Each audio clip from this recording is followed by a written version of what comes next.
reading live chat thing. So we're doing it again on YouTube today, and I'm excited to get started with that.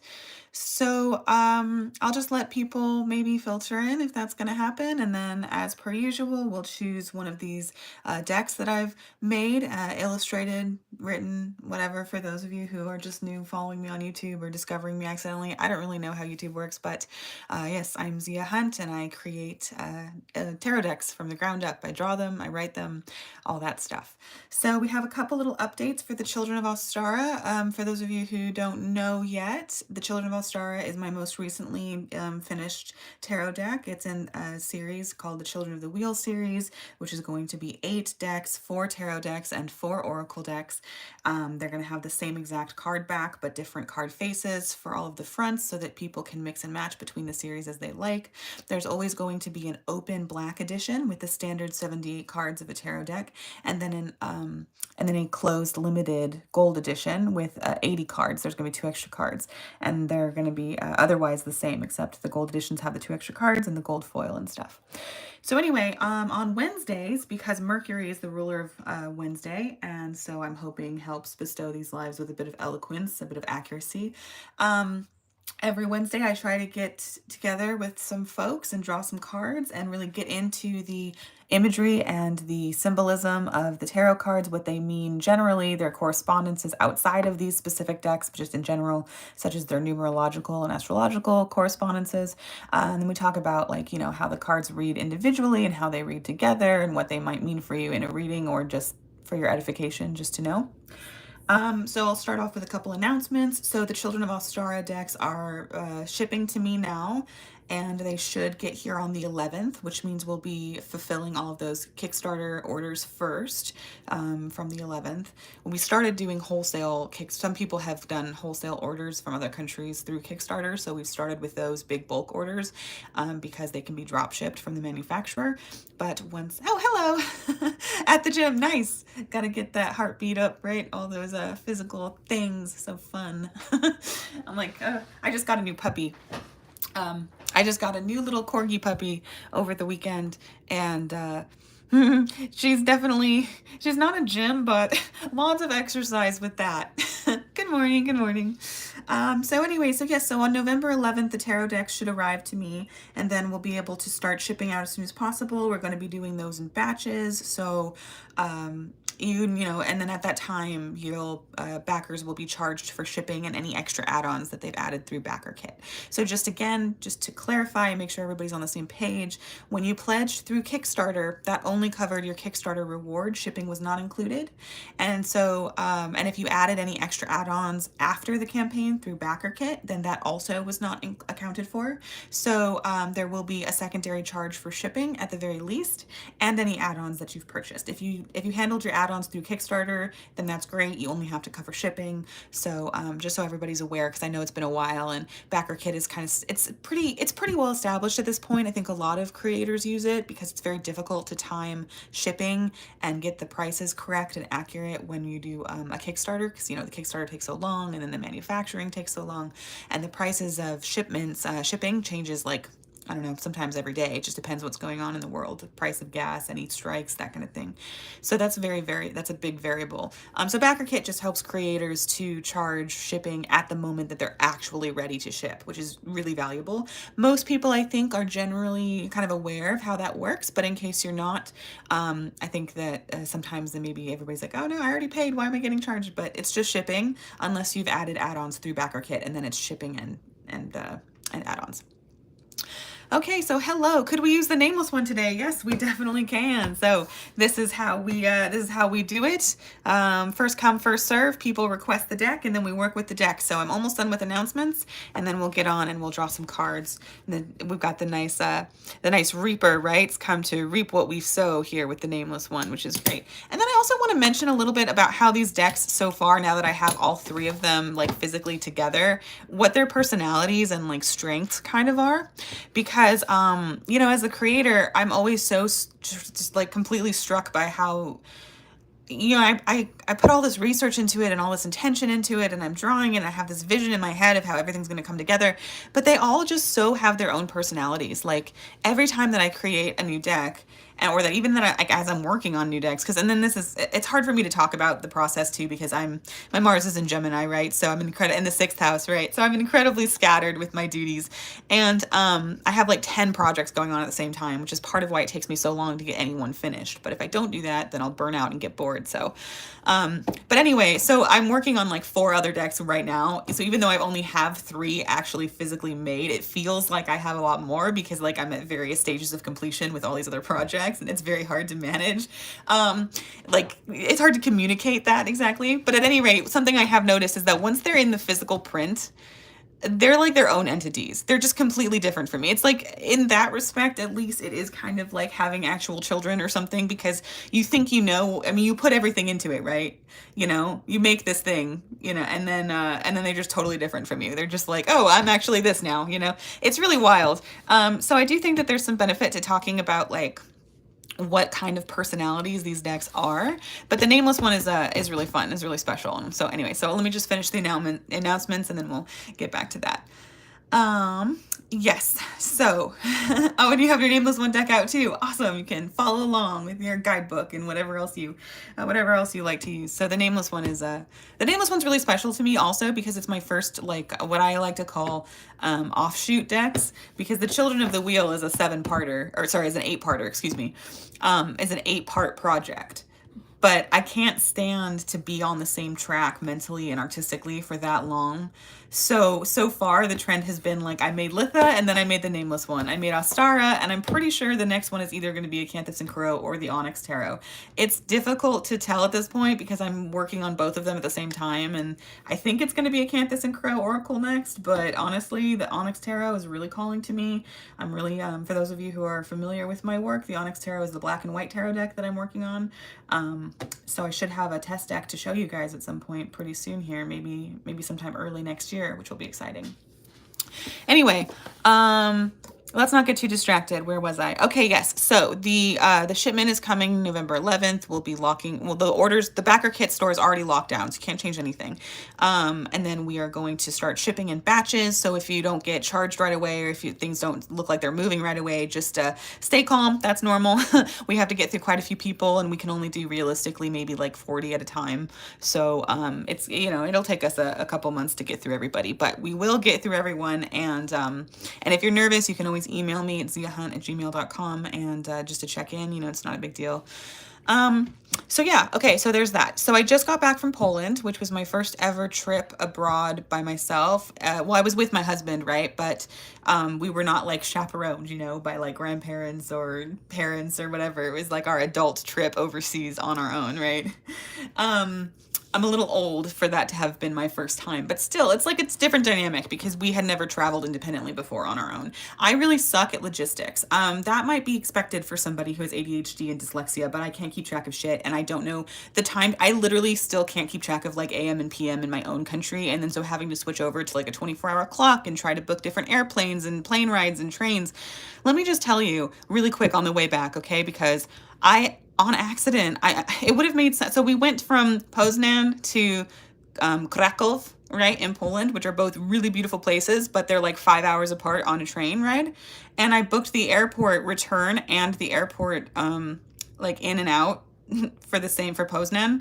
So I ended up, because of that, to get home, we had to go 5 hours on the train, 1 hour away, and we ended up, because it was really late, it was like at 6 in the morning was when our flight left, so we had to go 5 hours on the train at the last train that we could get, and then we had to wait like almost 6 hours at the airport as it was completely dark and like almost nobody was there, which was so fun, and there was like no food open, there's nothing. And then we had to go 1 hour on a small plane, 10 hours on another plane, and then another hour in LA traffic, only to stand another hour in customs to get home. It was a nightmare. And on top of that, my partner got pneumonia in Poland and was really, really sick, and I was terrified. And so those of you who follow me on Patreon, I have finally released the horoscopes, I think yesterday or the day before, I can't keep track of time. But they were late because literally as I was writing them, my husband was like, like dying on the floor in a foreign country. I was like flipping out, and there's no way. I mean, they had to take him to the ambulance. We had to ask the B&B people for help translating. It was like a whole nightmarish ordeal. And we definitely learned a lot. And I'm bringing this up because the astrology was there. The astrology was there, and I looked at the astrology for when we left. And I thought, oh, this is good. And it was, in fact, really good. Our flight there was really good. We had a lot of fun for the first like 3 or 4 days. All of that was really fun. But I did not check the astrology for the return trip. And I really freaking should have, because it was there. First of all, the Saturn in Pisces was making an opposition to my natal planets, Jupiter and Venus, in the 9th house. Literally, Saturn is a planet of restriction, setbacks, delays, sickness, a lack of things, lack of sustenance. In Pisces, it can particularly mean a lack of water or lack of hydration, a lack of belief and faith, and like those kinds of things that Pisces signifies. And it was opposing my 9th house benefics. So it's like literally restricting the ability to have pleasurable experiences abroad, because the 9th house is like foreign affairs, foreign travel, foreign beliefs, religion, ideology, philosophy. It's expanding your horizons, both like geographically and intellectually, spiritually, psychically, that kind of thing. That's what the 9th house is. Anyway, that's like the tip of the iceberg, but it was freaking nuts. And the astrology is bonkers. Like this whole month we have like Mars Pluto opposition, we have a Venus Jupiter opposition, which is, you know, pretty actually okay because they're both benefics, but still they like have nothing to do with each other. We have several planets going into different signs now. Mars is finally left Cancer, it's going to go in Leo, and then we have Venus is going to leave Sagittarius for Capricorn around mid-month, and we have Mercury retrograding. We have all these crazy, like, and Mercury retrograding happens normally pretty consistently. It's, you know, it's one of the planets that goes retrograde. It is the planet that goes retrograde the most, right? The most frequently. However, in context of where it is and how it's interacting with these other planets and how there's just so much other stuff going on, it's like, wow, there's a lot, right? Anyway, so it was pretty nuts. And then on the way, so before I had even done my flight, we decided that we were going to get a little puppy. And so we reserved her and we were going to pick her up the day after we got back, which we did do. But so then, like, literally as soon as we land, I get like 5 hours of sleep and then I have to go pick up this adorable little puppy. And then I was like, oh my gosh, puppy training is so hard. And like, oh my gosh, it just was nuts. Like there was so much going on and I just could not handle it. Luckily, my sister came over and helped me out and that was great. But anyway, so yeah, so Kickstarter is on schedule. Some of my other things are a little bit less on schedule because of that ridiculous flight trip debacle. I don't know. Anyway, so yeah, it was just nuts.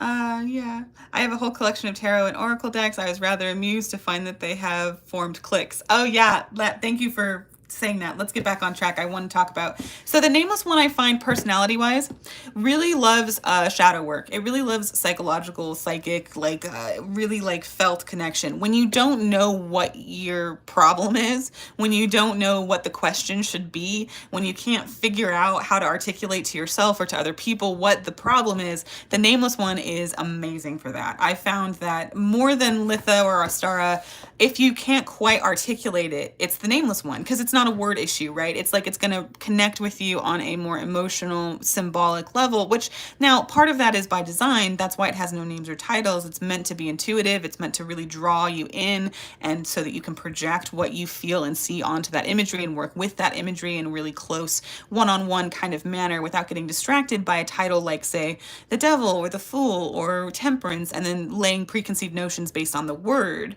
And so even though those titles and those words can be very beneficial for expanding your horizons, for meditating on what the tarot means, like when, especially I find a great example of this is Temperance, right? Which I just brought up out of nowhere, but Temperance is a great card for that, because when you think about the word temperance and what it means in society, most people, I think in America, at least think of prohibition, and they think of a lack of drink. They think of not drinking alcohol, right? To be temperate, or to have temperance is to like abstain from any like undue vice, but it's usually specifically kind of the vibe, the connotation is from alcohol. And when we think about what that is symbolically, we can start thinking like, okay, well, what does alcohol do? Alcohol makes it so that you're kind of out of balance. First of all, it makes it so that you can't, you don't have your rational faculties and your emotional faculties working together. They're kind of like jumbled up, or sometimes even one is overtaking the other. Usually in the case of inebriation, it's the emotions are overtaking logic and they're not balanced. And temperance is about moderation, balance, pulling in the extremes. The other thing is that temperance wants us to step away from extremes, and what really, we're not talking temperance prohibition, we're talking like to temper things, like when you cook or engage in alchemy, which is actually the reference. You're meant to pull these like polarities that are extreme such as, right, if you have really boiling hot water and you have really super cold water, you put the cold water in with the hot water and you get a perfect lukewarm water, right? If you want something to be hotter, you can put up the heat. If you want it to be colder, you can put in ice. So it's this idea of like mixing together these different extremes to get the result that is perfect that you want. And indeed, temperance, the card, teaches us balance, moderation, how to not dismiss either logic or emotions, but alchemically blend them internally and use them to their highest purpose. So anyway, it's nice to be able to use the word and think about the card and meditate that way. But sometimes if we get really hung up on what a word means, like this happens with temperance, it also happens with the devil, with the fool, with the tower, with star, we kind of lose track of what it could be pointing to outside of those preconceived notions. So while they're valuable, they're not the only tool we have. And the Nameless One was sort of meant to really kind of counterbalance that, you know? So if you have an issue and you don't know what the issue is, it's just a feeling, it's just a vibe, the Nameless One is really great for that particular. Now you can ask like actual questions with it, of course, and it will answer that, of course. But I find that when I do that, when I ask it a mundane question, like let's say, I don't know, should I go out today or should I do some more work instead? When I ask it questions like that, it will effectively answer the question. But first of all, it can be a rather sassy. And second of all, it tends to bring up things like, let me just give you an example. I literally did ask that question once, and I got all these cards that were basically saying like, the issue isn't whether or not you should go out, it's why you feel the need to justify taking a break over working. Either do it or don't do it, but like, why do you need to, like, you know? And I basically got all of these like childhood, you know, I got like the Six of Cups, and I've got like judgment, and I got all this stuff that was like, and like death and like rebirth and all these things. They're basically saying like, oh, look, you've internalized some really toxic work habits and now you want to take a break, but you can't just do it or give yourself permission to do it because you've taught yourself that if you're not working, you're not being productive. If you're not being productive, you lost your value. If you've lost your value, you won't be able to provide or sustain for your family. If you can't do that, you're a failure. And there's all of these like spiral things that are attached to this question that I did not ask. Do you know what I mean? Like, I didn't ask about this whole like unraveling different like cycles and why things are the way they are, but that's kind of where the cards were leading. And so eventually I kind of just called it because I was interested in, you know, some of the cards were very like, okay, sure, you know, but other cards, I think like maybe I got like a reverse Ace of Pentacles or something. So I was like, okay, yeah, like that makes sense. You know, if you're not working, you might fall behind. You're losing material resources. When I take breaks, I tend to go and like buy artisanal coffees. I'm trying to save money. So yeah, you'll lose a little bit of money. That's fine. So it did answer like surface level kind of things. But then it just like, I kept getting these cards. And so I kept pulling because I was like, where is this going? And it was just like, oh my God, okay, stop. I got to call it. But anyway, so the Nameless One can be a little bit like if your therapist was allowed to just like be really intense about pulling information from you, you know, like if that was like a thing that they did, it can be really it kind of goes past the mundane questions and tends to pull out other things. Versus the Children of Litha. The Children of Litha is very sassy. Most people know that. I'm going to say the Nameless One is very intense. I would say that's it. It's intense, it's intuitive, it's emotional, and it does really well when you don't know what you want. You know, one of the things that I love to do with it is when I'm feeling really anxious and I can't quite pinpoint why, I like to ask, what should I ask? What should I be asking? And then I pull a card and then I make a question out of that card. And then proceed to like ask that question and like pull cards and look at things. And it's very interesting. So the Children of Litha was the first deck I ever made. It's definitely sassy. It's definitely blunt. It gets right to the point more often than not. And it can be used for introspection and shadow work 100%. It can also be used for just like day-to-day kind of like actual questions or looking into the future. But I do find that it tends to be a little bit more like precise, and it tends to talk to you in a very direct way. Versus the Nameless One kind of tends to have this kind of like spiraling and then circle, and then Litha is just like, here it is, this is it. The Children of Ostara so far is really interesting because it kind of, in a way, is a bridge between the two because its imagery is so plant-based and because plants are so silent. They're silent avatars, right? Very gentle and very like, you know, it really calls on like, it's almost like, it's a bit gentler than Litha, I will say. Litha tends to be very direct and kind of almost aggressive sometimes. And Ostara seems to be a lot sweeter and a lot more playful. And you know, with tarot decks, anybody who's worked with tarot decks a long time knows that if you keep asking the same question again and again, your tarot deck starts getting really like progressively more sassy or irritated. The Nameless One kind of just goes like, whatever. Like it's not, you know, it's like, you're not gonna take me seriously, fine. And it's so funny because when that happens, I get all of these cards that seem like total gibberish.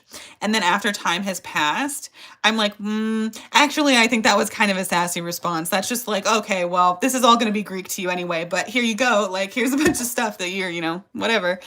Litha tends to actively make fun of you. Litha will be like, give you cards that are like very obviously like, okay, all right, fine. You know, the Children of Ostara is much more playful and gentle about it. It kind of will just be like, yeah, I don't know if that makes sense. It's hard to explain, but they very much have their distinct personalities.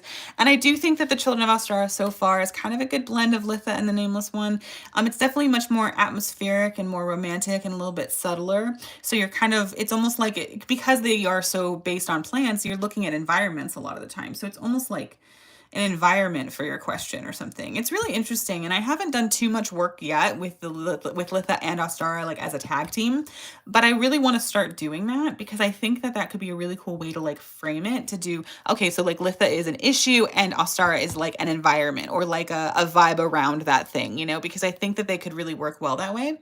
But anyway, let's get into the Nameless One because that's what we were asked to do. But it's just very interesting. Like Ostara is just almost so so light, but not in like a, how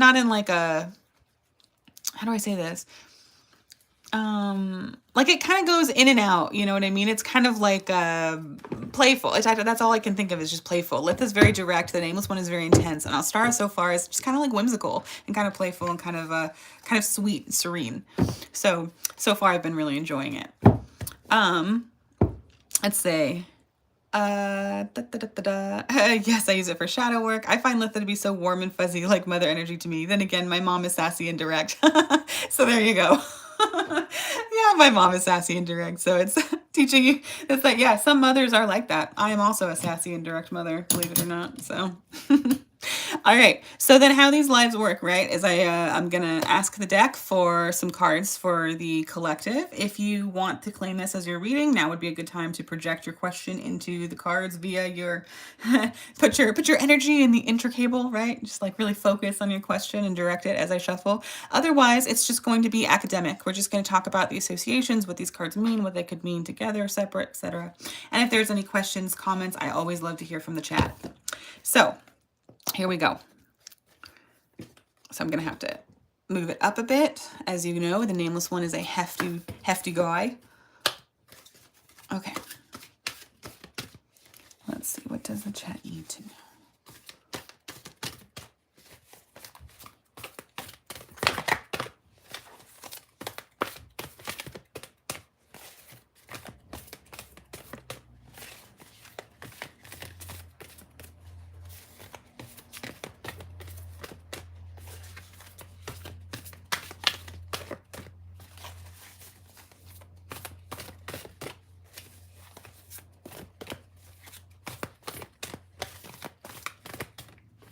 Okay, I think we're good. Okay, so we have the reverse Six of, oh, here, I'll put it a little closer now, I think. Okay, so we have the reverse Six of Coins, and we did talk about the Six of Coins on an Instagram live, but I don't think we talked about it on a YouTube live before, so we'll keep that. And then we also have, oh, look at that, the reverse Seven of Coins, and we have the Nine of Wands upright. I don't know if you can see that. Getting like the direction of the camera just right is so difficult for me. Okay, we have a question. Do you ever think about doing a read by mixing Litha and Ostara decks? Yeah, I mean, the whole point of the Children of the Wheel series is to mix and match. I personally actually have not done it yet. At least, well, that's not true. I did do it once. I did it once while I was making the promo thing, and that was very interesting, but it also wasn't exactly like a sit down, do a reading kind of situation. It was more just like, let's pull some cards, you know, so that we can film pretty pictures. So it's not quite the same vibe, although it was interesting because when I went to go put the cards back, I accidentally mixed up the judgment card for Litha and Ostara, and I didn't notice until like I couldn't find the correct card. It was so funny. You'd think I would know, right? I made these decks. I drew the pictures. I should know which ones goes to which, but I just wasn't focused on it, I guess. Anyway, but you know what? That would be a good experiment to do. So maybe after, yeah, maybe after we talk about these cards, I will like mix half of Ostara and Litha and we'll just test it out right now because that'll be fun. Okay, so let's talk a little bit about what these cards mean.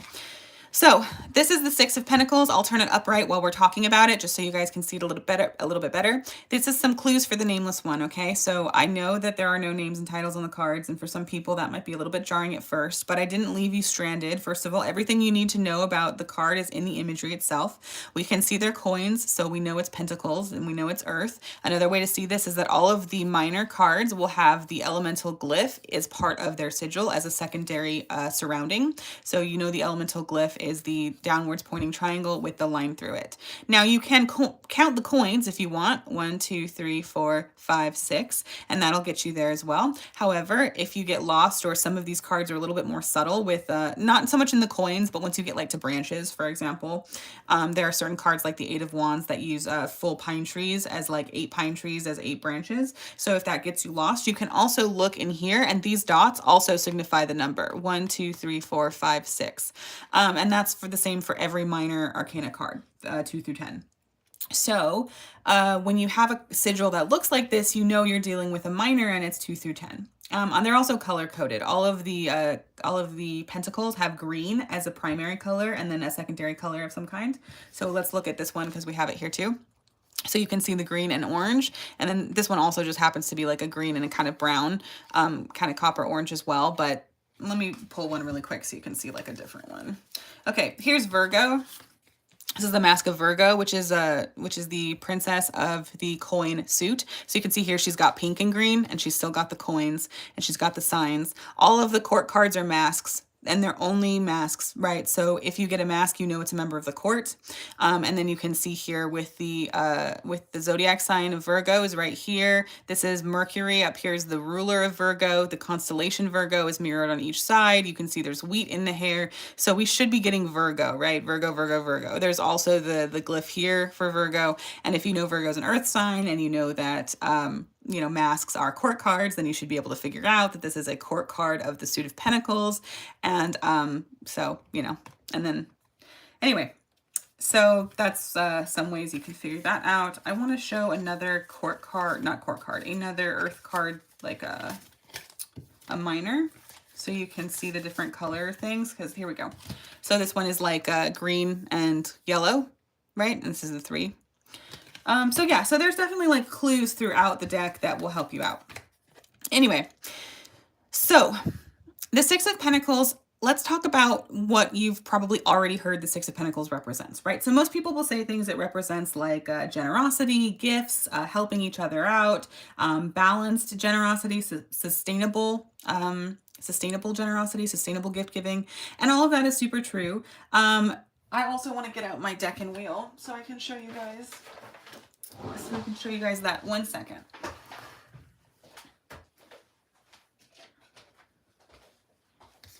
So, let me back up here for anybody who's watching later. So the court cards, no, not the court cards. Oh my gosh. Let me start again. The tarot cards. The Rider-Waite-Smith and Thoth tarot decks were, both of the creators of those decks were members of the Hermetic Order of the Golden Dawn, which was a not-so-secret society in Victorian England. They were interested in Hermetic philosophy, which is basically a philosophy that comes out of Hellenized Egypt, and it blends together a bunch of other schools of mysticism and philosophical, spiritual thought, and there are so many references to those things in the Rider-Waite-Smith-based tarot deck. All of my work is deeply inspired and aligned, ultimately, with the Rider-Waite-Smith deck. The Nameless One has 108 cards, and of those 108, 78 of them are directly based and correspond to the Rider-Waite-Smith tarot. It's important to note because those astrological they put a lot of correspondences into those cards, a lot of illusions. One of those correspondences are astrological correspondences. And they didn't just make them up willy-nilly. Like, there was a lot of thought and process that went into them. And when the more you know about it, the more you realize how well they actually do line up.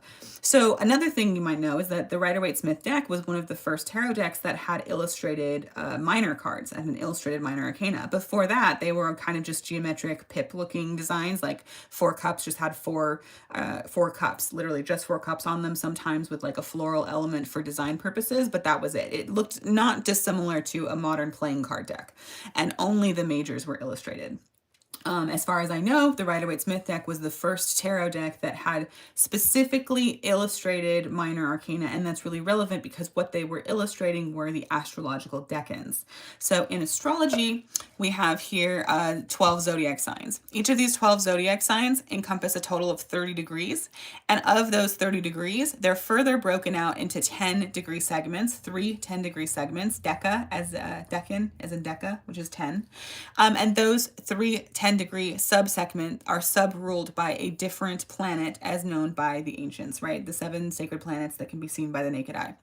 So every cards 2 through 10 of every suit correspond to one of these decans directly. And when you know that and you understand that they were specifically illustrating a set of keys to that correspondence, to that mystery, it really opens up so many more possibilities. So when we look here at the 6 of Pentacles, what we're really looking at, okay, this is a Taurus decan. So for the, I'm kind of like trying to figure out how much I should I don't want to over explain, but I know I haven't been doing lives on YouTube for very long, so I want to try to cover my bases.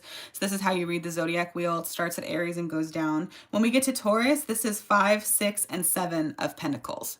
So the 5 of Pentacles is the Mercury sub-ruled decan of Taurus, and the 6 of Pentacles is the Moon sub-ruled decan of Taurus, and the 5, 6, 7 of Pentacles is the Saturn sub-ruled decan of Taurus. So when we're looking at this, we're looking at the Moon's decan of Taurus. This is relevant because here's some things that you may or may not know. Taurus is ruled by Venus. Venus is the planet of love, beauty, pleasure, luxury. Taurus comes after Aries. Aries is like, we're going to go out and conquer the world. It's me versus the world. I'm going to manifest my vision. I'm going to do what I want because I'm the ruler. I'm the king. This is what I do. And then Taurus comes in and then they say, okay, well, whatever we've conquered now, we have to domesticate. We have to make yield. We have to make it produce, and we have to have it sustained. Taurus is an earth sign. It's a fixed earth sign, which means it wants to fix or sustain material what? Material pleasure, because it's ruled by Venus. Taurus wants to fix and sustain material pleasure for as long as possible. And how we do that is we make plans and systems in Mercury's decan, in the 5 of Pentacles. We make plans, contingency plans. We think about what could go wrong. In the 6 of Pentacles and the Moon's decan of Taurus, we're looking at how to maintain comfort, how to care and nurture for people, for ourselves, and for each other when these systems maybe don't work so well, or even in the event that they do. In the Rider-Waite-Smith deck, this card is shown as a sort of like kind of like a nobleman looking person, like a well-to-do person holding a set of scales and then giving some money to some beggars. And what that is telling you is how we can give comfortably and sustainably to make sure that all of society survives, but we are not giving more than we can handle. The Moon, and that's why the scales, right? He's not just giving his entire fortune to the beggars on the street. He's giving a specific amount that he can part with, so that they can survive and he can live in comfort. So this is the idea behind the 6 of Pentacles, right? It is about giving, it is about generosity, but it's also about sustainability and about sustaining your own comfort and about helping other people also to be a base level of comfort. This is like and that's why so often it's linked to charity, right? Because that's what charity is supposed to be, is people who are overly comfortable, who have a lot of excess that they can give to people who have less than, right? Who are barely making it to survive, let alone being comfortable. And so figuring out how much you can give and how much you can keep is something that needs to be worked out individually and societally in order to maintain a state of material pleasure in your society. Let's not forget that Taurus is Taurus is represented by the bull. Bulls are domesticated animals, right? They're not wild. They live in groups, they live in herds, they live with each other, and they're ruled by, in this case, like the farmer, right? The keeper of the bullpen, whoever that is. The metaphor being, of course, right, for better or for worse, our institutions, our governments, our schools, our houses, there are all these different hierarchies and these different levels within a society that are supposed to have structures in place to take care of people who are vulnerable and struggling. Now, that doesn't always play out cleanly in lived experience, but that's the ideal, right? That's how it's supposed to work. And that's what this decan speaks to, right? It's maintaining your own comfort and helping others as well to at least have a base level of needs met.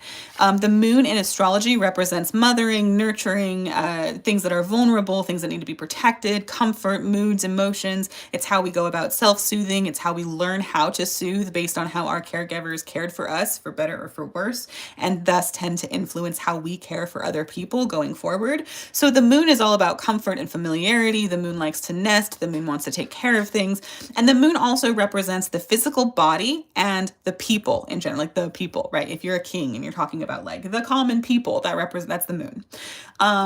It makes sense when you think about our body as being the first home of our emotions, which the moon also governs. Also, when we are raised by our caregivers, when we're little helpless babies, they're taking care of our bodies, and how they take care of our bodies and what manner of care we receive informs our own patterns of self-comfort, of worth, of value, of love, how we nurture others. So it's a pretty important placement. That's why a lot of emphasis is placed on the moon in astrology, because it shows you essentially who you are when nobody's looking, who your most vulnerable bits, how you protect them, how you comfort yourselves when you feel that it's not being protected. The moon is always waxing and waning is another important thing. The moon moves fastest through all of the signs, faster even than Mercury because of its proximity to Earth. And so, excuse me. And so it's, even though Taurus wants to maintain fixed pleasure as long as possible, the moon knows fundamental to its nature, things change, right? It's the essence of it. Let's think on the most basic level of how you nourish yourself. When you eat, you're very hungry, so you eat food, so then you're full. And then inevitably, no matter how much you ate, you get hungry again. And so now you need to feed again. Now, there's a bunch of other layers that go onto that. Like, for example, you have a lot of money from working hard, so you spend your money, so now you don't have any money. So now you need to work hard, so now you spend your money, right? Then you get money and then you spend money.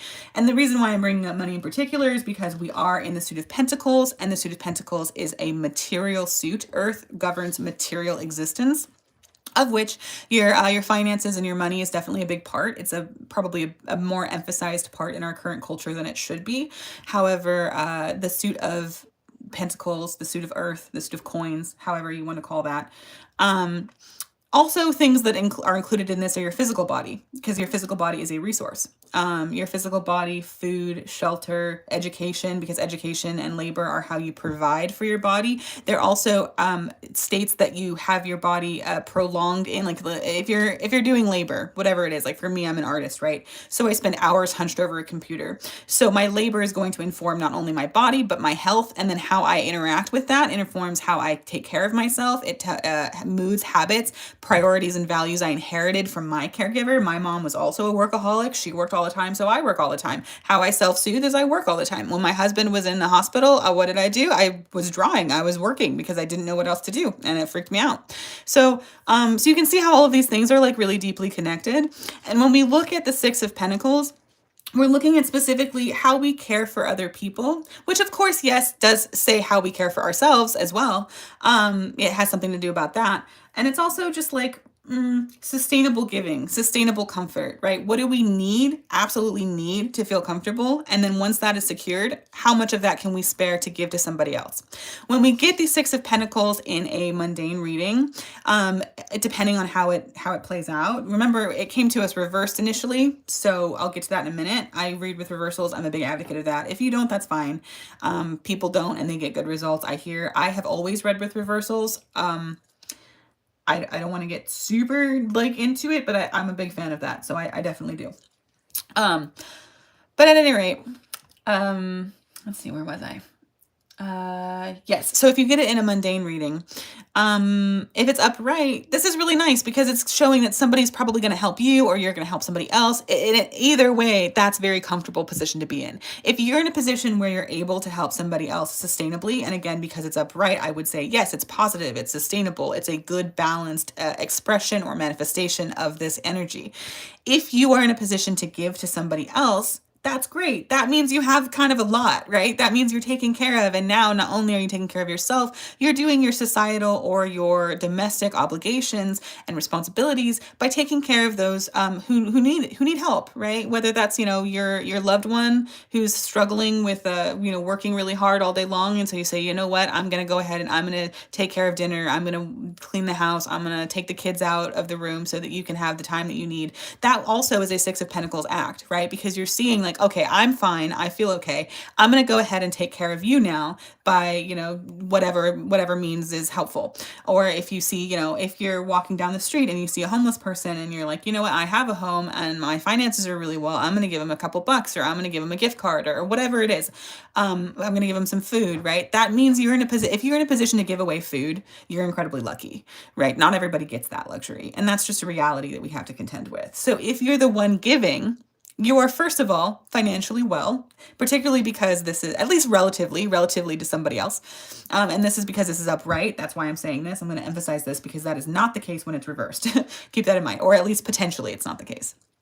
But anyway, so that's good. And if you are in a position where you need help and you get this card upright, then somebody is going to come and help you. And that is also really good. So there's this like quote, from Shakespeare, and I'm sorry, but I cannot quote Shakespeare off the top of my head.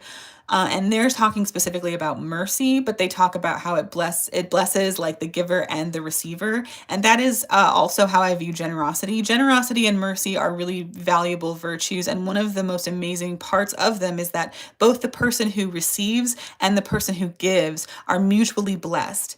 And that is such a benefic thing. This is why Venus rules this suit, right? How pleasurable is it to know that you've really helped somebody who desperately needed your help? I mean, that's a very, very like emotionally satisfying experience. And of course, how emotionally satisfying is it when you are desperately in need of help and somebody's there for you to help you? I mean, that is invaluable. When I was in Poland and my husband was suffering and on the floor, I was freaking out, right? And I was so, and I'm not a people person, like in day-to-day chat, like I get kind of awkward, and I'm not sure, I'm not very I know my sister has this saying. She says introverted extroverted passing. Like in certain situations when I'm like prepped and ready, I can be incredibly extroverted and like have fun and talk really well and like be really social, but that's not where I'm comfortable being, actually. And so it was really difficult for me to ask for help. But like the dead of night, I went over and I knocked on the host of the B&B door, and I was just crying. And I was like, I don't know what to do. My husband's really sick. I don't know where the hospitals are. Can you help me? And they did. They helped me call an ambulance. They translated once the medics got there for me. They gave my partner some magnesium, thinking maybe that would help him a little bit. They were very, very helpful. And that was so I don't know, so godlike, I don't know, so benevolent, so benefic. It was so it was very kind. There is something, I think, innately divine in mutual help and an acceptance of help. And they were in the power to do that, right? Because they had the ability to communicate when I didn't. So they were intellectually wealthy, let's say. They also had all the resources and I didn't have them. And they gave them to me. They helped me. And it was a really big, boon, right? For both of us, I think, because, everybody likes, I think, well, maybe I shouldn't say everybody, but I think most people like to feel like they have done a good thing. So the other thing is, when this is reversed, however, then we start getting into a little bit dangerous waters. Now, this doesn't mean I'm going to cover a spectrum of potentialities because, it depends on what other cards you get. And it depends, you always have to check with your own reality, right? Particularly when you're reading for yourself. You have to think, okay, based on what I know is happening in the world, in my personal world, what is the most likely thing that this is responding to? That said, we have like worst case scenarios. Somebody pretends to help you and they rob you. They're taking something away from you. Somebody is asking for more than you can give. Somebody wants to, take, and they never give anything back. It's unsustainable giving. It's not actual charity because there are strings attached. Somebody's pretending to give you help, but actually they're going to hold it over your head later. Or maybe it's not even help at all. Maybe it's just manipulation. Maybe they're convincing you that you need help, but you don't actually need help in an attempt to like coddle you or manipulate you in some way. So when you get this card reversed, there's something out of balance. There is giving and receiving, but it's not fair, it's not equitable, it's not sustainable, it's not kind, it's not mutually received. And it depends on the situation exactly how extreme this can be. This can honestly, this comes up a lot for me when I know that I need help and I'm too afraid to ask for it, or I'm too ashamed to ask for it. I don't want to ask for it. People offer to help me and I don't want to do it. Like when I was trying to, okay, so for those of you who don't know, I have a Patreon now. And I tried to open a Patreon account many years ago, and I just completely couldn't. I felt so uncomfortable asking for money just to like show people art or talk to people about ideas of like random, tarot things or astrology things or magic things. I felt I really needed help, but I felt desperately uncomfortable asking for it or receiving it. I didn't like it. I didn't even really like being seen in any capacity. And when I was thinking about reopening my Patreon, because things have been really difficult for me lately, and also because I have a lot to share, and also because Instagram is driving me nuts and blah, blah, blah, business reasons, right? I kept getting like this card, and then also cards like the Sun and the Fool and Judgment Upright, being like, yeah, you're afraid and you don't want to ask for help and it feels like shameful, but it's going to be okay.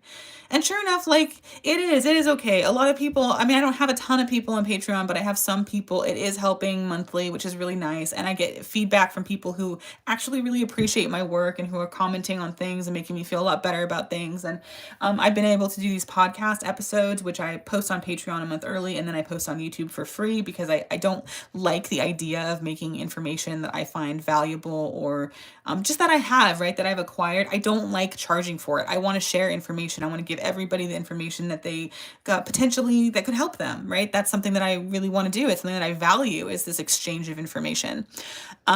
But right, it's hard. It takes time. It takes time away from labor that I could be, making money, which I need to feed my family. So it's this whole big inner monologue discussion that's really difficult. So my compromise for that was to put it on Patreon a month early, and people can pay for early access if they want, and then to put it on YouTube for free a month later, so that if you don't want to, or you're not sure if it's really that valuable to you, you can still have access to the information. So that was my compromise.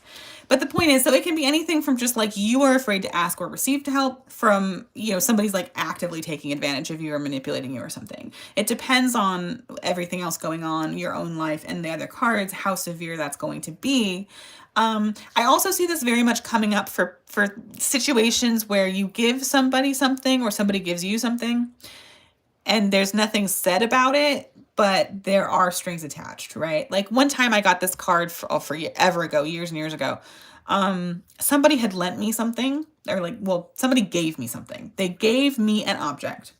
So I used the object, and then when I no longer had use for it, I donated it to charity, to they have this thrift store charity thing near me, because I thought it was mine. But then, I don't know, a year or two later, they hey, remember that thing I gave you? I want it back. And I was like, bro, you gave it to me. I didn't know that you wanted it back. And it caused this whole big fight. And they were like, well, now you owe me and you have to buy me this and this and this and this because I needed that and blah, blah, blah. It was a whole big thing. So it wasn't and I mean, I'm making it out to be a little bit more dramatic, I think, than it actually was. It wasn't that big of a deal. What happened was I bought a new thing to replace it, but the thing I bought was wrong. So I had to buy it again. And so it kind of went on a little bit longer than I wanted. But the point is that they gave with an expectation to be returned, but they didn't express that. So it wasn't nefarious. It wasn't exactly mean or cruel. It was a miscommunication ultimately, but they were giving me something that wasn't mine to keep, and I did not know that. So it wasn't quite a mutual exchange because we weren't on the same page. Do you know what I mean? So that can definitely pop up with this card in reverse. And it's good to keep that in mind, because sometimes it's not mean, it's just not informed. And that can be a reason why energies aren't balancing well. There's something that that some party isn't aware of. And that's one of the areas where tarot can really shine too, because you can pull another card to be like, why is this card reversed? What specifically is going on here? I would caution against pulling too many clarification cards, particularly if you're new to tarot. And I'm just going to say this because I never know what level of experience people are when they join the chat or when they were watching these after they're posted or whatever. But if you're new and you get cards you don't understand, I would not pull any more than 3 clarification cards.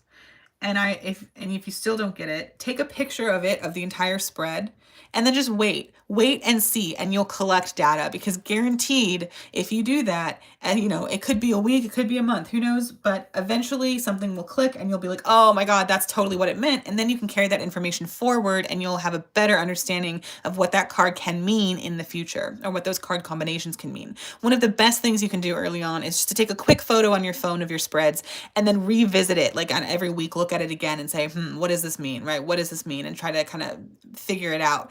Because when you're learning, and one of the best ways to learn the breadth of a card is to, yes, focus on the card, meditate with the card, think about it in your day-to-day life. How does this energy manifest? When you see somebody giving something to another person, how does that go? You know, whatever. But also in hindsight, hindsight is very valuable for learning, because you figure out, like, you know, oh, that's what that meant. You know, that's how that turned out. And then you'll be able to, once you get really comfortable with hindsight, you'll be able to predict, right? Because now you put that information forward, and that's, you know, that's the process. So anyway, the other thing that's interesting is that, you know, the holiday seasons are coming up. For those of you who observe Christmas, or in my house, Yuletide, or, you know, Hanukkah for some, the gift-giving holidays are upon us, and those can be a little bit fraught. Have you ever had experiences where, like, people say, oh, we're not going to do gifts this year, and then, you know, a couple people do gifts, and then some people feel left out, or some people feel dumb because they didn't get anybody a gift, or everybody gives everybody a gift, but you give somebody a clearly nice, thoughtful gift because, oh, it just happened to, like, call to you, you saw it in the store, and you're like, this is perfect for that person. But then, you know, everybody else kind of gets gifts that are like, well, you know, you just didn't see anything, you didn't find anything good for them, and then it's like kind of salty or whatever. Gift-giving holidays can be this energy a lot. Because it's good intentioned, but things can go wrong, right? Or if you ever had, like, White Elephant game, or that game where you exchange gifts and then you get to, like, take them from other people or whatever, like, that can get kind of not as much fun, because if somebody gets something they really like and then it's taken away from them, it can be kind of a bummer. So anyway, so just be careful about, you know, when you get this card and it's reversed, really think about the exchanges in your life, and if you're giving out of the goodness of your heart to benefit somebody else because you truly want to, or if you feel manipulated, pressured, or coerced, or if you are manipulating, pressuring, or coercing someone else. And I'm not saying this like, oh, if you do that, you're a bad person. No, not necessarily. Sometimes we do this subconsciously or unintentionally. Sometimes we can make people feel really pressured, even when we are not actually trying to put any kind of thing onto it at all, right? It's just, for whatever reason, their own personal inner alchemy makes them feel like now they owe us, and we don't necessarily want them to, but that's how they feel. So it was just like, keep it in mind. So yeah. So any questions? Oh, maybe I should go over the symbolism on the actual card for a bit. So you might notice that in the Nameless One, this is a dragon, and it's not just any dragon, it's an Eastern dragon. So dragons are really amazing because they have a lot of symbolism, and the symbolism is almost flopped from east to west. In Western mythology, dragons tend to symbolize huge forces of destruction and erasure, right? They often, like in Beowulf and stuff, and in like old epics, they come in and they symbolize the complete destruction of lineages, of empires, of, you know, of a person's story eradicated from the planet because their bloodline is totally gone. They're huge and powerful. They also can represent freedom and the freedom that power gives you. They tend to be viewed at best as noble but mindless beasts, and as worse as just like demonic, horrible creatures from like hell that just kill everybody, right? Those are kinds of mostly the Western influence of dragons. In the East, however, it's kind of the opposite. They typically will represent really divine, benefic, natural phenomena, like the flooding of rivers that is necessary to feed crops. Oftentimes they're linked to rivers and rain. Also power, but a more kind of a divine and cognizant power. They're seen as being gods almost, right? They have speech a lot of the time. They're very smart. They're very kind. They and they're very useful. They're very benefic, right? As you would expect from a decan that is overall ruled by Venus and then sub-ruled by the moon, right? They do a lot of good things, usually, not always, in Eastern myth, whereas usually but not always in Western myth they tend to be a little bit more on the side of just destruction. The other thing is that this dragon, if you get the Nameless One Companion Grimoire, I talk a lot about the symbolism of Eastern dragons, and I bring up two myths in particular to this dragon. One is the myth of the Chinese zodiac, the race, the grand race. I think there's like I can't remember off the top of my head. Isn't it called like, like the Jade Emperor's race or the Celestial race or something like that. Anyway, in this myth, it's how the Chinese zodiac animals got their place in the Chinese astrology calendar. And the dragon is the only mythological creature in the Chinese zodiac, if you'll notice. Like snakes are cool, dogs are cool, pigs and mice and rabbits, all of those things, oxes and roosters. They're all really beautiful animals, but they're real actual animals. The dragon is the only one that's mythological. There's this story where so the Jade Emperor calls all of these animals to his table and says, "Hey, we're gonna make a calendar and we're gonna do a giant race, and whoever wins the race in that order will be the animals of the year." So everybody's expecting the dragon to win because he's powerful and noble and smart and he can fly, which is a huge advantage in a race. You know, everyone's like, oh, it's a shoe-in. And then maybe the tiger, because the tiger is powerful also and very strong and whatever. Well, so the race progresses. There's all this shenaniganery, you know, like the rat rides on top of the ox. The ox is slow and steady, and at the last minute, the rat jumps in front of the ox, so the rat is first, the ox is second. Well, the dragon is not first, and the reason the dragon is not first is because as he is going along his race, he sees other animals struggling to cross the river, and so he goes back and he ferries the animals across the river. And he does this because he realizes that his power is secure regardless of his place. He will definitely make the race. He's not worried about it. But these other animals who are getting lost in the river, they might die, they might drown. And so he goes back and he helps them. In some other versions, he also then progresses along his way and sees that there's a farmland that's completely parched and barren and hasn't rained for forever. So he brings the rain and he allows the crops to grow, right? So this dragon is incredibly kind and benefic. And one of the things that make him so powerful is he doesn't need to be reassured of his power by winning a race. He's reassured of his power because he has the power to literally save lives, to help people, right? To control the rain, you know? So he's not looking for self-aggrandizement. He's just helping. He's just being benefic. He's using his power for good. So I really love that. I think I forget which animals, but I'm pretty sure it's like the rabbit and the pig, I think, are like on a log drifting down the river and they can't get out or something like that. I could be wrong about which specific animals they are, but I'm pretty sure the rabbit is one of them, and I'm not positive. Anyway. So that's why this dragon is on this card. There's another myth that I go over in the grimoire that I really love of it's like a magic pearl. The dragons of the East are sometimes associated with a special pearl or jewel. This is really fun because if you've seen like Dragon Ball Z, for example, and you have like the Dragon Balls, they're literally like dragon pearl kind of things. Like there's some mythological precedent for that in the culture that created Dragon Ball Z, which is really fun to see when you know that. Also, if you've noticed Eastern dragons, you'll very often see like a little jewel on their forehead or some kind of pearl-like object. Like it's a very common association, which is really fun. But anyway, so there's another myth associated with that, which is there's a very poor farm boy who lived with his mother, and there's a very, very bad drought. Water has not come forever, and all of their crops are dying. But he notices that in one specific patch of grass, it's very green and verdant in just like a very specific little patch. And he goes, what's going on here? So he digs up the grass and he finds a little pearl. And he's like, wow, this pearl must be really special. So he goes and he takes it and he shows his mother. And his mother says, oh, that is a really beautiful pearl. And she puts it in a bag of rice. And overnight, as they sleep, the bag of rice continues to, it like magically produces rice so that it's overflowing with rice. There's so much rice everywhere. So they're like, oh my gosh, look at it. This pearl has like magically exploded the abundance of rice. So the mother, who's very wise, then puts it in their jewelry box. And then their jewelry box explodes with tons of wealth of like all these different, you know, gold and pearls and jewels, rubies, whatever. So she's like, oh my gosh, that's so amazing. So now what they do, because they're a community of poor farmers, the mother starts giving rice and gold to her neighbors because she notices that her neighbors are starving. So that obviously is very benefic and very good and very much in line with the Six of Pentacles energy. Unfortunately, it attracts the attention of bandits because bandits see that there's this woman giving out all of this gold, so she must have a ton of gold. So they break down the door and they try to take the pearl, and the mother says, you know, gives it to the son and goes, go, run, you know, get rid of it, don't let them have it. And so he does, but the bandits catch up with him, and so he swallows the pearl.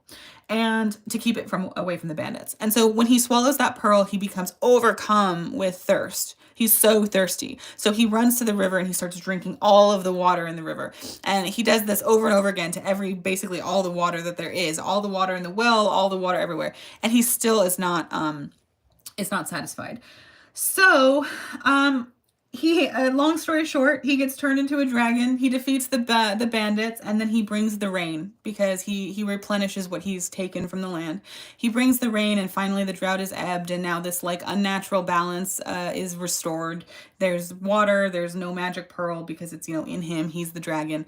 And then the mother is so proud of him, but she wants him to come back, and he says, "I can't," and he goes off and is a dragon now forever. So that's that story. So that story I really love for a lot of reasons, but you can really see both polarities of the Six of Pentacles kind of like in action, because you can see how, you know, at first there's nothing, and then they start giving away what they get a lot, then they give away a lot. The bandits are trying to take more than what they deserve, more than what they can give.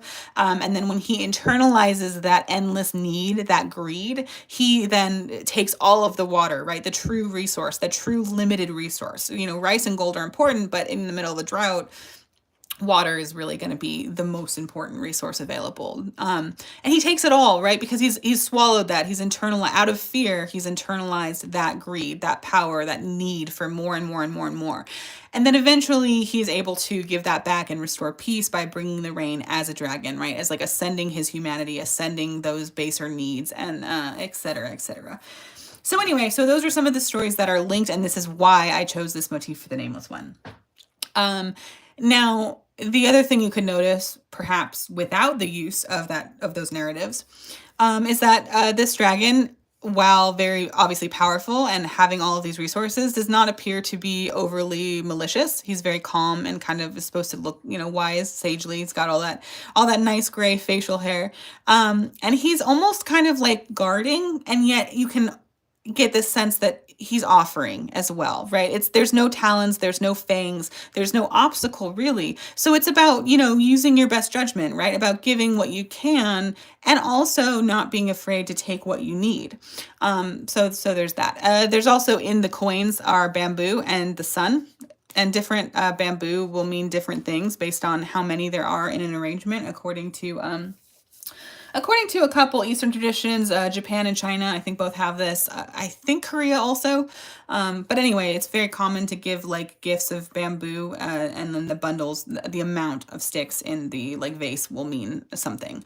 Anyway, so you can look that up in the Nameless One Companion Grimoire if you like, if you want to learn more about that. So that's the six. That's the Six of Coins. So now we sorry, let me drink some coffee. I'm like I have this frankincense incense that I like to put on before my lives. It smells so good, but the smoke kind of dries out my throat a little bit.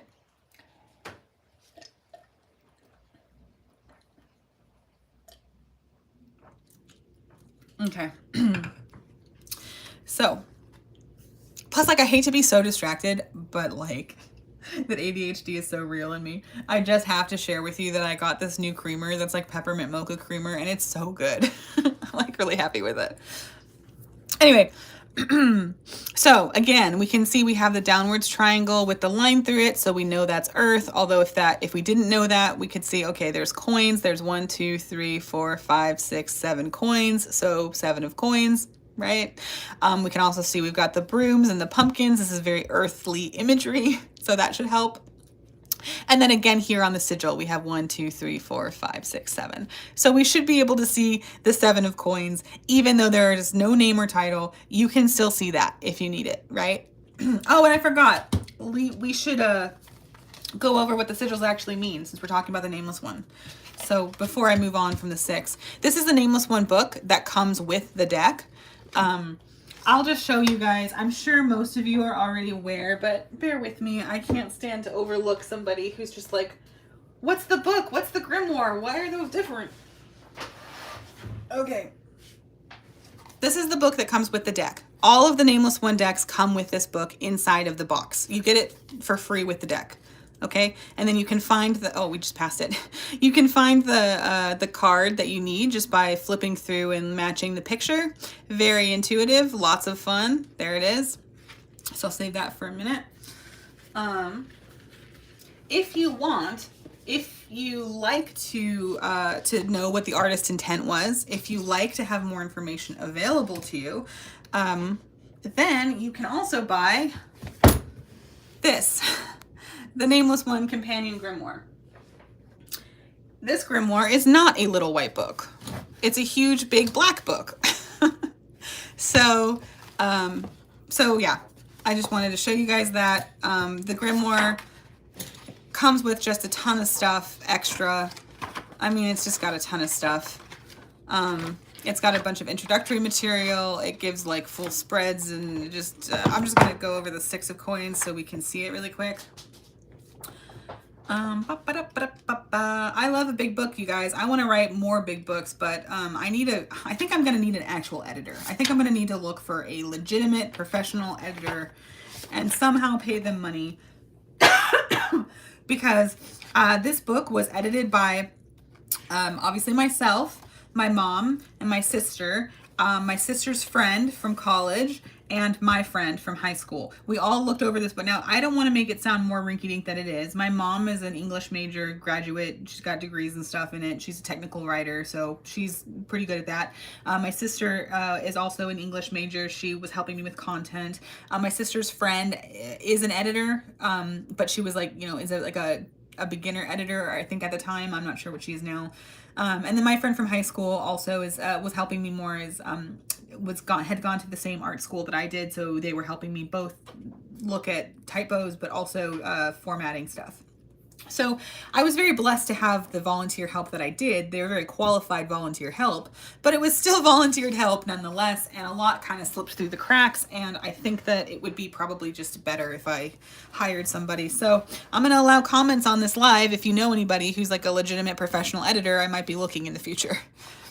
An editor who knows about tarot or mystical stuff would be ideal. If I could get somebody who, they don't have to be like an expert, but if I could just get somebody who like knows the vibe, then that would be perfect. So the grimoire comes with, let me move the Nameless One. So the grimoire, I can't make it any, it's so big. So you can see it has the full bleed illustration, and then it has here, these sigils mean something, right? Okay, so for those of you who don't know, a sigil, as far as I'm using it, is a symbol of power or intent, where the it's based off of a positive affirmation, the sigil command, if you will, the thing you want the sigil to do, and then after charging and activating it, you release that into the universe, and it is a tool for manifestation. They're small little spells, right? So all of these symbols are complex wishes, complex spells, ideas that are based off of the most positive meaning or application of the tarot cards, right? 78 of them anyway. And then there's other ones that I made oracles just on my own. So we see that for the 6 of coins, I also give, you probably can't read that far away, huh? I also give alternative oracle titles because, again, I'm adamant about this. There are no names for the Nameless One. The Nameless One is not the Nameless One's name. Okay, this is the Nameless One's name, is the sigil. That's what it is. Obviously, it becomes difficult to operate with that, but just know that we call it the Nameless One, but that's a placeholder. That's like, it's not the name. It has no name, fundamentally inherent to its nature. Anyway, but because you want to call it things, and because that's one way that you can personally get to know a card, and that you can talk to a card, and that you can interact with the card, is that you can give it a name. So these oracle titles, alternative oracle titles, are just suggestions for naming it based off of what it represents, right? Which, names have power. Names have power. They have meaning. They're potent, magical spells in and of themselves. They are the first gift you receive upon entering this world. When your parents name you, they're giving you a spell, a gift. Look up sometime what your name means, because people do tend to grow into their names. I'll give you a quick example. My name is Alexandria. I was specifically named after the famous library in the city of Alexandria in Egypt. By the way, in Hellenized Hermetic Egypt, which, was said to house all of the wisdoms of the world, not limited, including but not limited to astrology and divination and all kinds of different things, and philosophy. And those are the things that I love, and those are the treasures that I want to preserve in my own mental libraries. Like, I mean, it literally is like a manifestation. Do you know what I mean? Like names are really important. Now I know that like given names are not that's not the end of the story. There's also the names we give ourselves. There's the names our friends give us. There's our titles. There's all kinds of names that have power over who we are and who we become, and whether or not we accept or interact with those energies is up for debate. But they are given to us at birth at a point, and so they do a thing. And whether you're in opposition to that thing or not is part of your own personal journey. But it is there, and it's something that I think is worth recognizing and interacting with however you feel is best. Anyway, so there's alternative oracle titles for this one: the Generous Beast, the Exalted Giver, the Open Claw, the Eye of Divine Kindness, the Keeper of Wealth, right? And you can use any title you want. Those are some suggestions. And the affirmation it comes with, this affirmation is what this sigil means. That's what this is. It says, I am generous with others and others are generous towards me, right? So this is another thing. The law of attraction, which is very commonly reduced and commercialized into things like The Secret, which is not exactly false, but is really played out in a very weird, exploitative, catchy kind of way. It basically comes down to you get what you give, right? What you put in is what you get out. When you want somebody to be generous, you should be generous. When you want people to be generous, you should be generous. Another way that I think about this is, so without unleashing too much of my own personal baggage, I struggled really early on with generosity in societal contexts. I always want to give to people, and my caregivers would sometimes say, like, I know you feel bad for these homeless people, but if you give them money, they're just going to buy booze with it, or they're going to buy drugs with it, or like you shouldn't do that, or they're taking advantage of you. And while there is some utility in being skeptical and being cautious about who comes and approaches you and asks you for things, I also think that we live in a world that's incredibly harsh and people are dealt really raw hands. And if you have money and they don't, and they spend it on booze, it's kind of their business. This is what I've come to, but basically just how I arrived to the situation, to the philosophy that I have is I want to live in a world where if I am desperate and on the street and need help, if I ask somebody, they'll help me to whatever degree they can, even if it's a small amount. I want to live in a world where we help each other, and that's a priority. And we don't think about what they're going to do with that help. We only think about helping. Because I want to live in that world, then when I give to people who need help, I am proof that we live in that world where, at least in this instance, it has happened.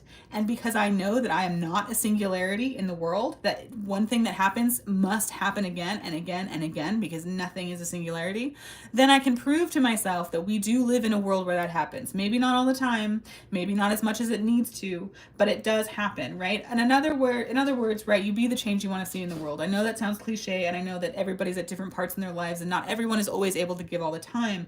What is definitely that's all definitely part of what the Six of Pentacles teaches us, right? Is we have to do it sustainably. You know, we have to do it, we have to be safe. Like, as much as it would be maybe nice to invite somebody off the street to live in your house, if you have, you know, there's your own safety to worry about. There's the safety of your kids, of your pets, of your loved ones, of your own, you know, sustainability. So you can't really do that. So then we think, okay, well, what can we do, right? Anyway, so these are parts of the lessons of the Six of Pentacles, is figuring out that balance. Like, okay, well, maybe I can't give right now. Maybe I can do something else. You know, maybe I can do charities, like acts of service, right? Maybe I can volunteer at a place. Maybe I can just be there for somebody who's having a hard time. Maybe I can just ask them if they're okay. Maybe I can buy somebody a meal, or give them some bottled water or something. You know, it doesn't have to be like a huge, you know, world-changing thing, although certainly some people are able to do that and some people have done that, and that's wonderful. But we need to always think about what is reasonably sustainable for us as well, because you're not doing anybody any favors if you deplete your own resources to such an extent that you also then need to be taken care of. So it does necessitate a kind of balance. And this is why in the Rider-Waite-Smith deck, the nobleman is holding the scales, right? Because it has to be both fair and relative and sustainable, right? Anyway, So, and then I talk about different things: the numerology, 6, element, earth, astrology, moon, and Taurus, right? The moon's decan of Taurus is more specific, but I would also argue that if like the moon was in Taurus, we could say, oh, well, this has that kind of energy, right? Because at the base level, even though the decans are kind of their own thing, when we talk about like the correspondences astrologically, we're talking about a 10-degree segment within the sign of Taurus, not necessarily just when the moon is in the sign of Taurus generally. But I do think that when the moon is in the sign of Taurus generally, we are going to get overlapping energies, because that, you know, that's what we're dealing with, right? So that's why I just said moon in Taurus. But I think that I'm going to make an updated Nameless One deck, what do you call those, second edition. I'm going to change the cover, I'm going to add some pages, I'm going to take away some things, I'm going to change some things and make a second edition when these books sell out. And I think that the decans are one thing that I'm going to dedicate time to. I don't really go over it at all in here because this isn't an astrology book. It's not. It's a grimoire for the deck. But the more that I use them, the more value I think they have. And so when I make my second edition grimoire, I think I will be doing that. So anyway, but I'll also put a foreword to talk about the changes that I make. I don't want to leave anybody out in the cold. Anyway, so animals: dragon, stag, dog, plants, honeysuckle. By the way, honeysuckle is one of the plants I use in the Children of Ostara to depict this energy. Honeysuckle, turnip, we got crystals, moss, agate, citrine, kambaba jasper, colors green, orange, brown, candles, green, orange. So all of these associations are here in case you, like me, you use tarot as a set of keys to engage with other magical practices. So these are suggestions for what you can pair them with.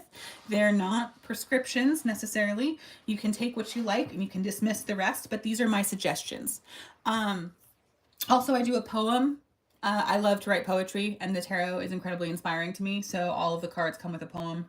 For the 6 of Pentacles, it's to give is a strength that is itself a reward, and it comes with a power that we can all afford. This power is precious only if it empowers the good, yet it is oft held by him who takes more than he should. So just this idea of like, I like to try to hold space for the upright and reverse manifestation of these cards when I go in them. So aw, thank you. I'm gonna read some comments really quick. They say, I love my grimoire and I use it all the time. Thank you for all the time and energy you put into it. No, you're so welcome. Thank you for buying it and supporting me. It really means a lot to me, and I'm really glad you like it. Another person says it's your magnum opus. Man, so far.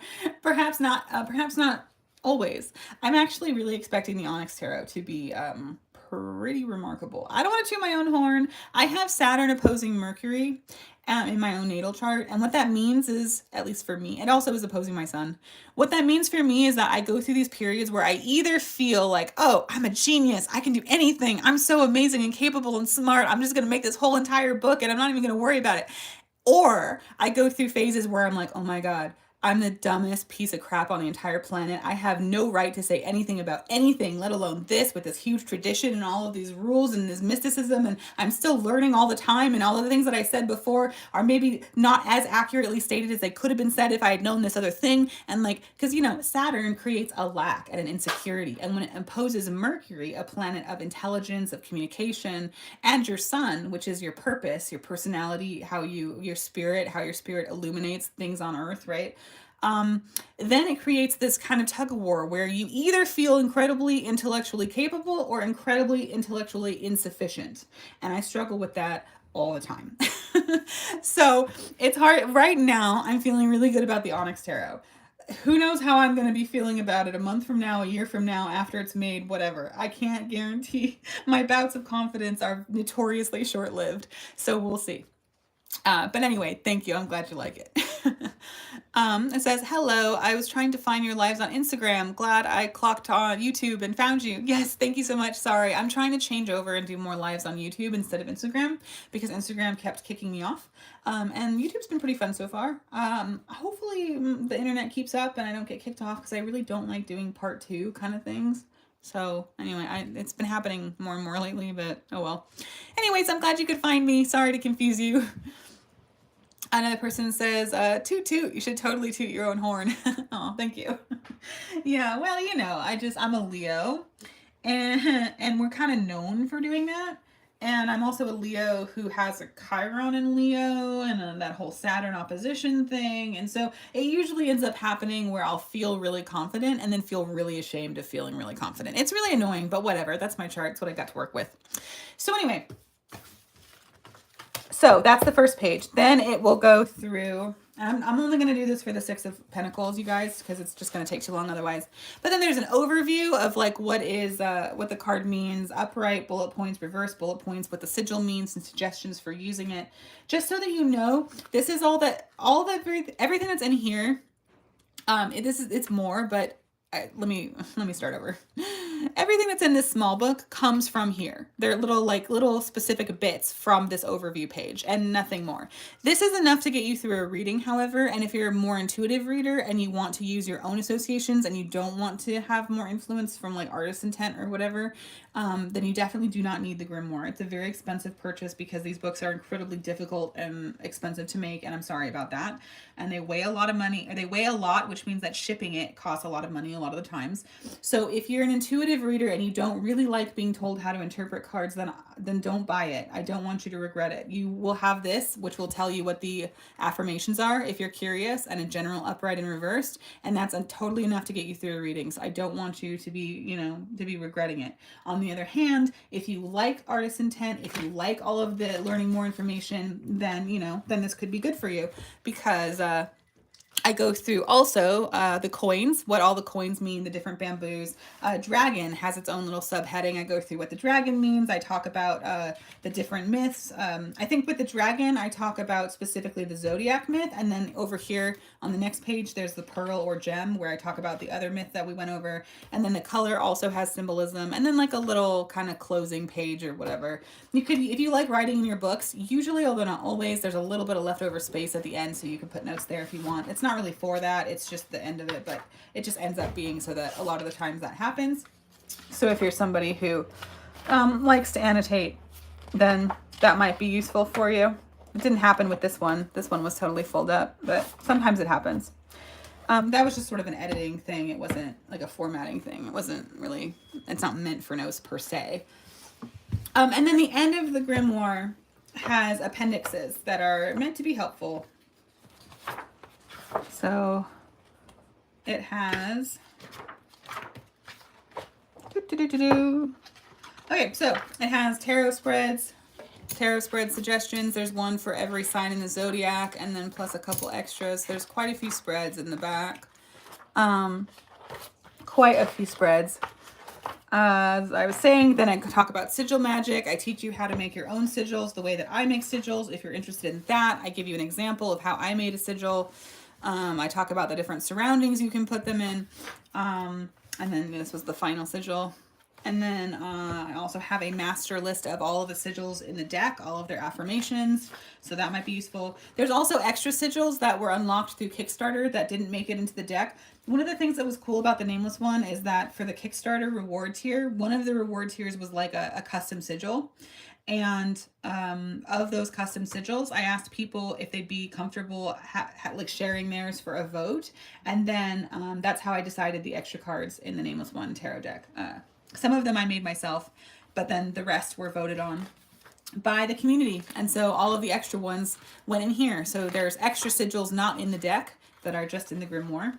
And I will be adding to these too. If I make a second edition grimoire, I'm going to add more of these because I've come up with more. So magical correspondences. I talk about the astrological correspondences, just very basically. I think I could do a lot better with the astrology section now, but it definitely has everything that, it gives you a good overview for sure. Nothing in here is like untrue. I just think I could get a little bit more specific, like with the decans in particular. I think I would add a separate section to go over the decans, is I guess what I'm saying. This is our zodiac constellations. There's the major arcana and the minor arcana, or arcana, whichever you prefer. I always say arcana because like it comes from the word arcane, as in secret, hidden. So arcana. It's not archon, it's arcane. But if you're English, which I guess, the Rider-Waite's myth creators were, so they probably would have said arcana. But anyway, I'm American, so what are you going to do? And then it talks about the Hermetic Order of the Golden Dawn also gave their cards esoteric titles. For example, like the Ace of Pentacles is the root of the powers of the earth, right? The three of, I'll read for the one we're supposed to be talking about. That would be good to stay on track a little. The Six of Coins, you can look it up over here. This is the Six of Pentacles is the Lord of material success, and the decan, the rulership is Moon in Taurus, right? The Moon's decan of Taurus, more accurately, or the Moon in Taurus, I suppose. Yeah, I think I didn't write that very well, so I would have said like, I would have probably, I don't know, I maybe put the moon, maybe put the glyph for Moon and Taurus and say like the Moon's decan of Taurus and or the Moon in Taurus, because those are technically different things. Anyway, sorry. So you can see here, we were talking, right? This is the Lord of material success. If you have enough to give away, you are winning at material success, right? You're winning. You're doing a great job. You're the Lord of material success because you have so much that you actually have extra, which is really great. And it's a great thing that not everybody has. So, you know, it's pretty, like, the esoteric titles are really interesting. You can get a lot from them, in my opinion. Then there's Daily Magic, talks about the different days of the week and all the stuff. We've got like animal correspondences, plant correspondences, blah, blah, blah. It's got a lot of stuff in here, but let's get back on track. So that's my little overview. I think we're officially done. I think we're officially done talking about the Six of Coins. So excited to get the Nameless One. Yay, I'm glad. Yeah, totally. Get it if you can and if you want. Only if you want and only if you can. Okay, so again, you can see here we've got the 7, 1, 2, 3, 4, 5, 6, 7, 7 Earth, 7 of Pentacles, right? Pretty easy. Now, let's start with the affirmation so I don't forget. When you look at it in the book, you can see that we're, oh, and this is another thing. See how all of these are green, right? The secondary colors are different, but everybody is green in the suit of Pentacles because Pentacles is Earth. Earth is associated with the color green. So the sigil affirmation for this is, I tend to the seeds of my investments with faith and patience. And boy, did I need to put that patience in there because that is one of the things that I personally struggle with. If we look at the decan wheel again, remember I told you that the 5, 6, and 7 are dealing with decans of Taurus. In the 5, we're dealing with the Mercury ruled decan of Taurus. In the 6, we're dealing with the Moon. And then over here in the 7, we are dealing with the Saturn ruled decan of Taurus. So, as Taurus previously stated, tries to maintain and sustain material pleasure for as long as possible, eventually we have to recognize our limitations. Saturn loves limitations, or maybe more accurately, loves to remind us of our material limitations.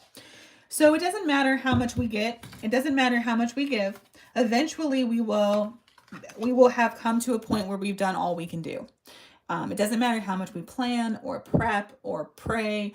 Eventually, the chips will fall and they're going to fall where they're going to fall. And there's just nothing that we can do at that point except bear the consequences for that. If we planned, if we prepped, if we gave, if we did everything optimally, chances are things will be okay. But still, there is a chance that it won't. So, oftentimes, the 7 of Pentacles is about the day-to-day maintenance and diligence of making sure everything is still running smoothly. It's not just buying a house, right? It's maintaining the house. It's cleaning the house. It's making sure all the pipes are working, making sure that things that need to be replaced are replaced on time, checking all the smoke alarms, right? Making sure that everything is operating smoothly so that you're not overcome all of a sudden by some huge, like, oh my God, I didn't prepare for this. The foundation is crumbling. Everything is going wrong. Right? So on the one hand, the 7 of Pentacles is about this kind of like patient labor. And again, we have the broom here, means, domestic labor, right? Means kind of boring but necessary chores and like things that we have to do, like day-to-day habits and chores and obligations and stuff that are required to make sure that ultimately we can provide for ourselves and for those that we love in as much comfort as possible. And when we do all of those things, we still will reach a point where all we can do is kind of sit back and pray to whatever gods or forces, spirits, entities, deities, ancestors we think are willing to help us and wait to see what happens. So one thing about the 7 of Coins is it can represent investment, as in we're waiting to see if it pays off. And we're hoping it's going to get through the proverbial winter and that things will, be brought back to life and there will be abundance again. But it might not. right? So no matter how hard we work and no matter how hard we plan, sometimes the shit happens. If you are a wonderful farmer and you plan for every event and you try your hardest and you plant all these crops, but there's a surprise winter storm that just it goes on way longer than you ever thought it could and it comes out of nowhere, chances are it doesn't really matter how well you prepped your field. It probably won't bear as much fruit as you'd like, as you were hoping, as perhaps you planned for. When I get the Seven of Coins, sometimes this is like an insurance card. This is like, you better make sure you have insurance. You better make sure that you've done all that you can do because, you gotta wait and see, right? That's, who knows what happens. Who knows how it's actually going to play out. One of the things that it can often represent as an advice card is just to sit back and wait, right? Have faith, have patience. If you've done everything you can do, if you've truly done everything you can do, then you can't do any more, right? So the only thing that you can do is just kind of wait and see what happens and try to rally after that. So it can speak to limitations, and it also speaks to the things we can do to mitigate what effects occur once those limitations are reached. So yeah, oftentimes this just looks like housework. This looks like cleanup. This looks like check-ins. This looks like waiting and looking, just seeing what you can do, seeing what is already grown and what you have to work with, right? So maybe there's a bit of planning, a bit, but it's more about taking stock, taking inventory, right? Figuring like, oh, well, this is as much as I can do. I'm going to go get a good insurance plan, and then I'm going to go do other things because I've reached my limit, right? There's a limit to material preparation that can be done in service of fixed pleasure. So that's basically that with that. It's a pretty straightforward card when you get right down to it. Something that is interesting is that every tarot card has a very mundane and also kind of a esoteric application. And the Nameless One loves to side on the esoteric applications of things. And so this can be doing internal maintenance as well. This can be like, let's say you don't know why you're freaking out. Let's say you're having a total meltdown and you're like, what is wrong with me? And you get this card. Then it's like, okay, well, what is wrong with you is you probably haven't eaten in a while. You probably haven't been sleeping very good. You probably haven't had time to do that because of other things that you think are more important. And now you're reaching your material limit.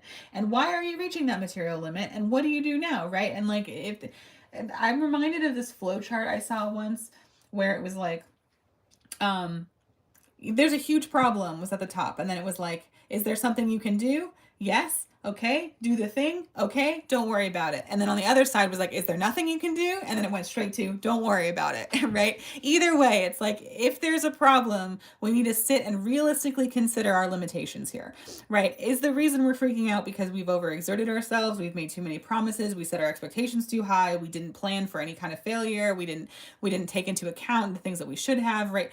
It's going to be like a very earthy, even in the esoteric application, it's still going to be like, what have you been neglecting and what limit have you reached? And also, what is the consequence of that? When we talk about the Seven of Coins, in a lot of tarot deck, kind of like guidebooks and stuff, they'll say things like, we're looking at a return on investment. And that's true when you think of, okay, so the seven, numerologically speaking, is like bridging heaven and earth, right? We're looking at ideals and intellect and possibilities, and also how we're going to physically apply them in the lived material world, because seven is pretty close to the end of the journey, numerologically speaking. Numerology only goes from 0, sort of, really more realistically, 1 to 9. There's master numbers like 11, 22, 33. There are other numbers to think about, but truly it's 1 through 9. And so 7 is getting there, right? We only have 8 and 9 left.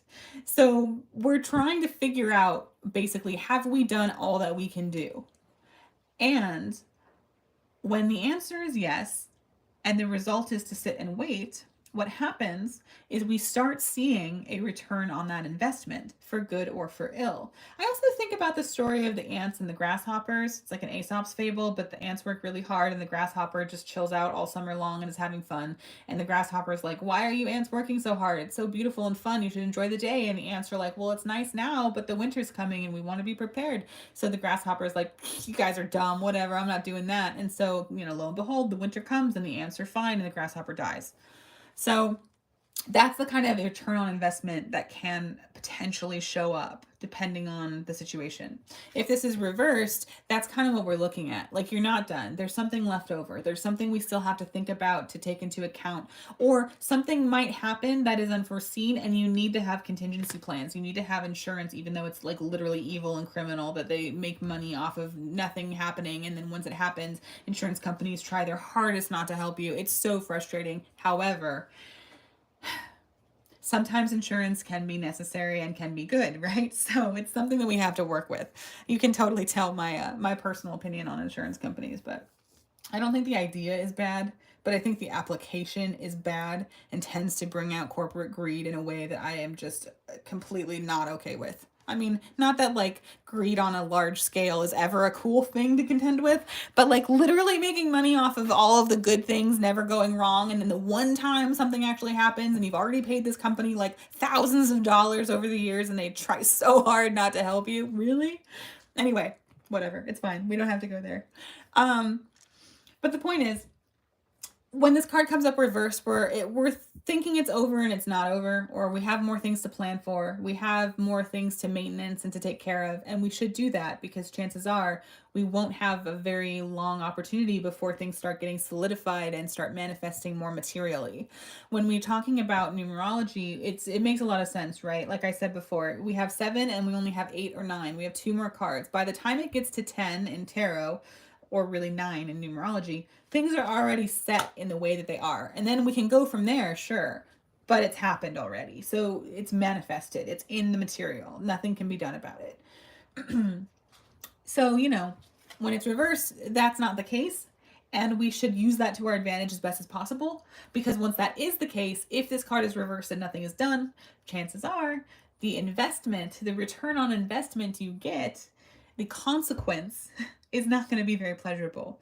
Saturn, and Saturn sub-rules this deck in, remember, is not afraid to say no in the meanest possible time and way possible. It's just, that's what Saturn does. He's called the greater malefic for a reason. You might be, wailing on the floor and crying and just like, and so miserable and dying and just pleading, and it won't make a difference to Saturn. It's like, hello, these are the consequences to your actions. That's the kind of energy that Saturn brings a lot of the time in my experience. And it can be very frustrating, but once you learn, those are the lessons that stick with you, right? So, Saturn is a pretty gnarly taskmaster sometimes, but it doesn't always have to be bad. When it's upright, we see that, we're doing that kind of maintenance, we're doing that due diligence, and we will see a positive return on investment if we continue to do that, if we make sure that we're up to date on our issues, right? Okay, so those are those 2 cards. So anybody have any questions or comments? And then I'll get into this next one. And then I think that'll call it. I'll do a little bit about how I would read this together as a reading, these 3 cards. And then I will do quickly combine Litha and Ostara, and I will do one final reading for the collective. And I will try not to, even though I always do this. I'm not going to talk about the individual card symbolism. I'm just going to do it as a reading. I always want to break down every piece and like talk so much about it, but I don't think you guys should or could or would want to or need to engage with like a 5-hour live. I don't think that's something that you need. Anyway, so now also, if the chat could correct me, these 2 cards I believe came out reversed. Is that true? And then this one was upright. I'm pretty sure that's how it went. That's going to be relevant when I sum up stuff. I should stop moving them around so much because I lose track of stuff like that. Anyway, right. Let me drink some coffee.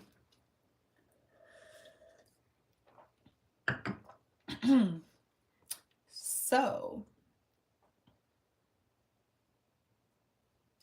again, we can see the upwards triangle. That is the alchemic glyph for fire, for the element fire. We can also see the color scheme has changed. Now it's like I'm just going to tell you, it's red. This one is red and pink, but the primary color for fire, for the suit of fire, is unsurprisingly red. Which is funny, you know, we always think of flames and fire as red, but very few, like there's a very tiny part of a flame ever that gets like red orange. It's almost always just yellow, like a really bright white yellow. And then like if you turn on the flame at the, anyway, it doesn't matter. Point is it's red. It's associated with red. Some of you guys might recognize this little European looking hut with chicken legs as being the dwelling of the famous Russian witch Baba Yaga. She's one of my favorites. And I,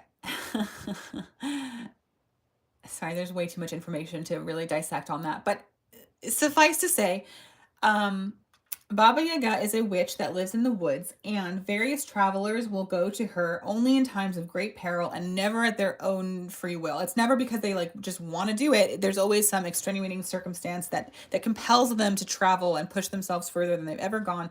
And then they end up in this mysterious wood surrounded by this very like and in lots of stories, she has three sons, and the three sons ride three horses, and they are, you know, a white horse, a red horse, and a black horse, which of course symbolize the different time periods of dawn, day, and night, and also the different stages of life, of like the beginning, youthful innocence, and then maturity, and then death.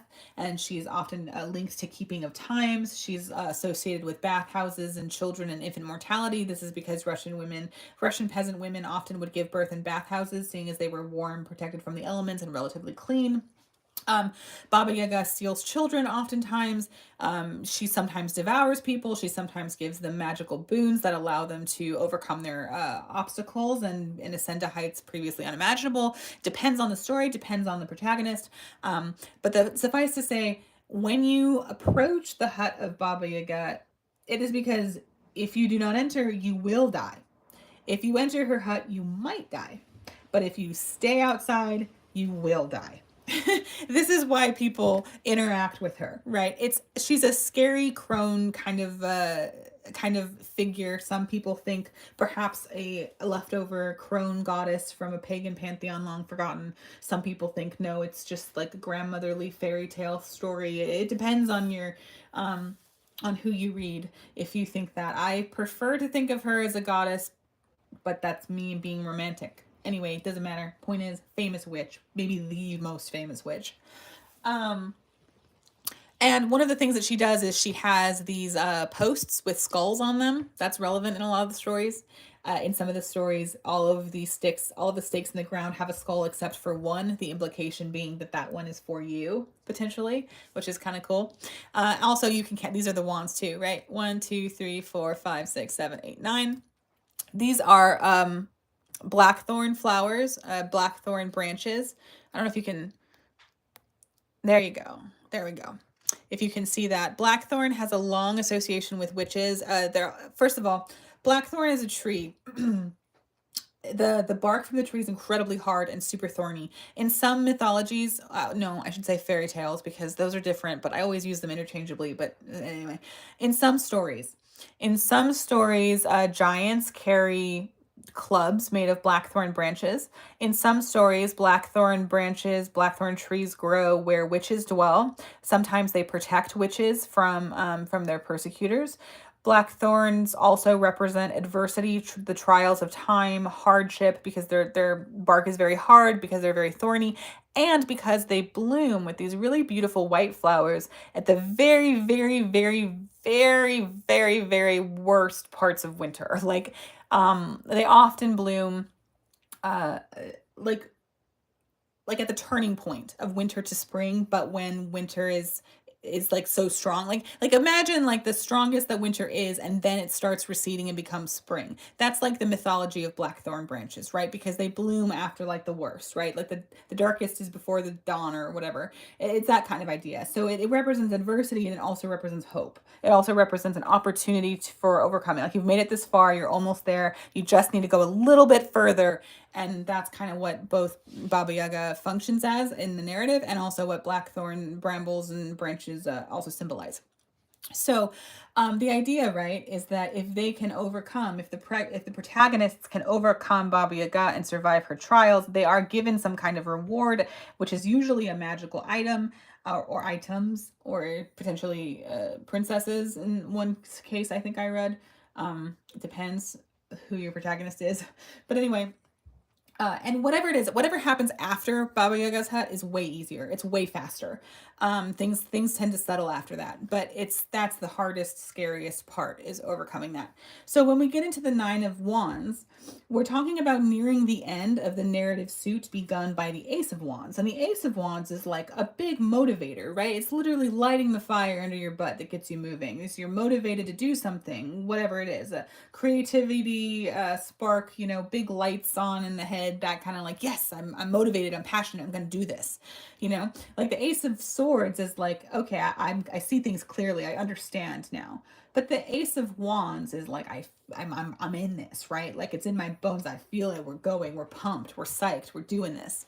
So it's that kind of energy. And according to the progression of the story of Wands, well, what happens with that spark? It blazes really bright. It burns really strong. And then eventually, if it is not fed, if it does not get to that big final culmination, it tends to fizzle out. It grows weak. It consumes the branch and then it dies out, right? It needs fodder or it will be completely, it will no longer be able to survive. That's how fire works. When we're nearing the Nine of Branches, we're saying like, we're tired, we're jaded. We've experienced a lot so far on our journey to fulfill whatever it is that our soul called us to do. And we just want it to be done now, please. Like it's so hard and I'm tired and I'm achy and I don't want to do this anymore. And it was really fun at first, but now it's really difficult and I have this hurdle to overcome. This is the kind of energy of the Nine of Wands. It's like you're very close and yet you're very tired. You've suffered psychic damage. You're not sure. You're a little bit lost. You're kind of thinking, oh, is it going to work? I don't know. And then the Nine of Wands shows up to confirm that that's how you feel, because you know tarot loves to do that.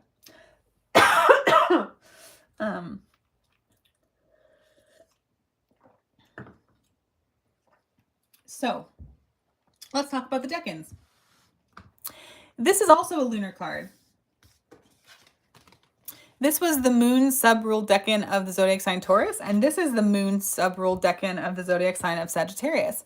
Sagittarius is ruled by Jupiter. Jupiter is the planet of blessings, mirth, I don't know, like miracles, happiness, philosophy, law, expansion, growth. You know, that's Jupiter. That's his shtick. Jupiter rules over the entire sign of Sagittarius, and of course, Sagittarius is the archer, right? Not only the archer, but the centaur,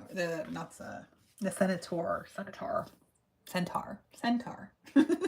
Sorry, words are getting weird for me now. The half man, half horse archer guy, that guy, the centaur. And so basically, remember how I brought up temperance before? Also, that's relevant because temperance is the card associated to the entire sign of Sagittarius. And when we're engaging with temperance, when we're tempering something, we're taking two extremes and combining them together so that they can mitigate each other's weaknesses and enhance each other's strengths. And that is what the centaur represents.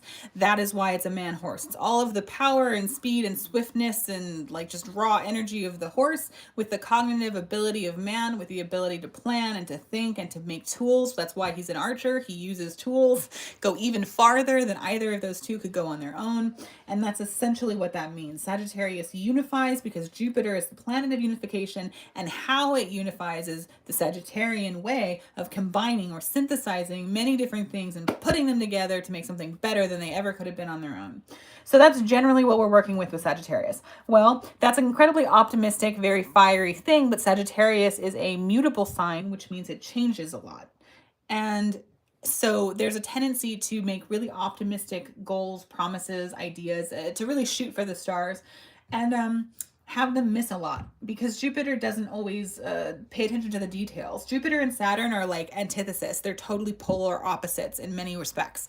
And so Jupiter has this tendency to overlook things, overlook practical things, you know, and over prioritize the ideal, benefic way of, you know, Sagittarius is incredibly idealistic. right? And so it's like, yes, ideally we would always take care of everybody and we would do everything the best, most ethical way possible, and everyone would have tons of food and tons of money and tons of fun and tons of love, and everybody would be so amazing. Ideally that would happen, but that's Jupiter says, well, here are the philosophies for how we should all be good and ethical and all of those things, and Saturn is like, okay, well, here's how that doesn't get applied in reality. Here's how that doesn't work, right? That's a Saturn thing. Anyway, so when we experience our lives, we're working with all of the energies of all of the planets in various ways in various moments. And so we're inevitably going to kind of hit both of these extremes sort of at some point. And when we look at the moon's decan of Sagittarius, and we know Sagittarius has a tendency to overcommit, overpromise, be overzealous in their philosophy, in their ideology, in their ethics, in their good benefic vibe, lose sight of practicality, right? Kind of skip over things. Instead of having the power of the horse and the cognition of man, it's like the vices of man and the distraction and spooktability of a horse, right? It's like you're going wild and there's no blinders on and everything is an option, and it gets to be like way too much that it's not channeled properly. So with the moon, we're looking at what is actually important, what is actually valuable. What do we really need to protect and nurture? What do we need to protect, even at the expense of our own viability, right? What is the most important thing? And that's what we discover when we hit the Nine of Wands, right? When everything else is too much, and when you can only realistically take care of one person or thing, what is that thing? What are you actually questing for? Right? So let's say you have 10 goals and you can only complete one of them, and you get this card. It's like, now is the time, right? These trials have been testing you, and this is going to be as hard as it's going to be, but you have to figure it out, right? It's sink or swim time. Like, you're tired, you're jaded, you've been doing this for a while, you've come to realize that, hey, you can't have it all, so what are you going to save? And it's so funny too, because, well, maybe funny isn't the right word, but it's interesting because Sagittarius, ideally, it really wants to take care of everything. It wants to be the best all the time. And by best, I don't mean like in a Capricorn, hierarchical, practical way. I mean like elevated, right? Ascending, wants to be benevolent, wants to be kind, wants to be ethically good, ethically the best. And ethics are great in, philosophically, but when they're applied in reality, sometimes priorities need to be made and casualties are had. So in light of that, as we're traversing, when we're going through and we're saying, okay, we have to enter the hut of Baba Yaga or die, what are we trying to come out of it with, right? What is the thing we need to hold on to? What's the inner truth? What's the inner guiding principle? What is the most important crucial element? What's really, really actually important? And a lot of, like in the original Rider-Waite-Smith deck, there's a man on top of a hill with a bunch of he's on a very defensive stance, and he has like a head wound. And it's this idea of like, you're a wounded warrior, right? You're a jaded warrior. You've seen too many fights and you've seen too many failures to reasonably expect that everything is going to be good. So it's time to prioritize. And like, lo and behold, people who have experienced a lot of adversity oftentimes become very comfortable, or at least aware of this reality, right? Is that when you're tired and you just can't go any further, what is the thing that you take? What is the thing that you save? So if I was going to read this all together, and I hope that I'm correct in remembering that these two cards were reversed and this card was upright, then this to me very clearly says, like, look, things are falling apart, stuff is not being taken care of, stuff is falling through the cracks, and there is not help coming. So what do we save? What is the most important thing to us right now? Like, it's nice to say, I wish it could be this, I wish it could be that. I want somebody to help me, I need help or whatever. And maybe they will, but it won't be great. I don't know, maybe nobody's coming. The most important thing is that we're almost there, and we just have to figure out, like, if our plans fail, if we can't take care of everything, if nobody helps us, then how and where and how can we help ourselves? Where can we realistically turn to? And what must we protect as we do this, right? What are we taking care of? What are we nurturing? What needs to survive this ordeal? So that's how I would read it. And it's also important to note these two are earth elements and this is a fire element. And what does it do? If you have a giant fire at first and you throw a bunch of sand on top of it, what happens to the fire? Well, it gets very weak and potentially it dies. And so you can tell, I mean, it would be enough, I think. There are a couple ways to approach reading tarot, obviously. I mean, there's probably as many different ways as there are people who read tarot cards. But one of the things that you can do, you can get that information by seeing that these two are reversed and this one is upright. You can also get that information by looking at the elements and seeing like, hey, look, these are two earth. Earth is overcoming fire. Fire is about motivation. It's about passion. It's about just that like that soul driving need to do something that like, yes, I will do this. I'm gonna do it. I'm psyched. I'm blazed. I'm totally just like pumped up.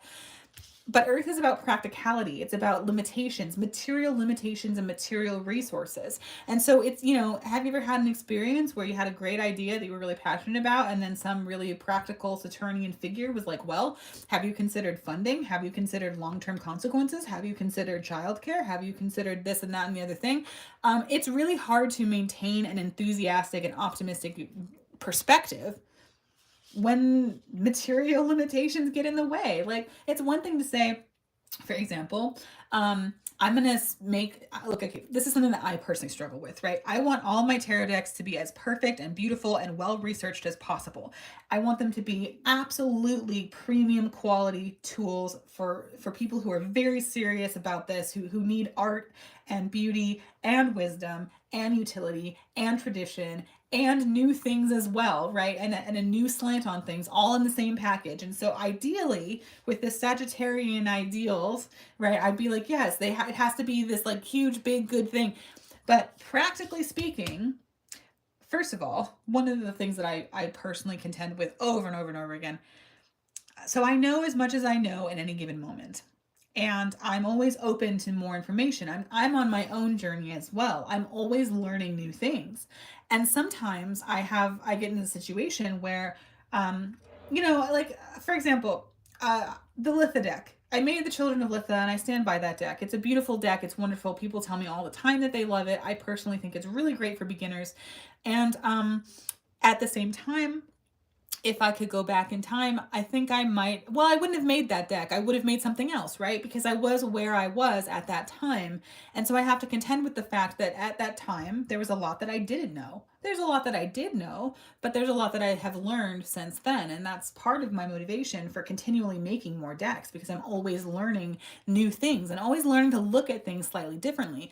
So even though nothing that was in the Children of Litha is wrong or bad, I also think that, it's also hard for me to contend with the fact that, like, well, I could have been better. I could have made it better, more accurate, more beautiful, right? Because I'm progressing as an artist and also, as a seeker and as a witch and as all these other titles, all these other hats I like to wear. I'm learning all the time. But at the end of the day, if you're always waiting until you know the most you'll know, like, what are you going to do? Make only one deck on your deathbed, I suppose, but that's not in the cards for me. I have a lot of ideas that I want to do. So at a certain point, you have to call it. At a certain point, I had to say, and like for Litha, I redid the Fool card like 6 times. I was like, I was just nuts about it. I probably redid that card 6 times. I had a totally different finished version of the Chariot card for the Children of Litha that I completely scrapped and redid, right? I was just over at a certain point, if the deck was going to be made, I had to just bite the bullet and say it's done, right? Because otherwise it would never get done. And so ultimately, what was important to me, what was precious and important to me, was to have this deck finished and have a final completed version of a thing that was as best as I could possibly make it at that time with the resources and tools and information that I had available to me. And I did that. I stand by that work. Like, for a really long time, the Children of Litha was the best thing I'd ever done in my entire life. For a really, really long time. And you know what? Now I'm making more decks now, and every deck is going to be different, and every deck is going to have a slightly different slant, or I'm going to learn new things, and that's just part of the process. It's something that you have to contend with, or something that I have to contend with.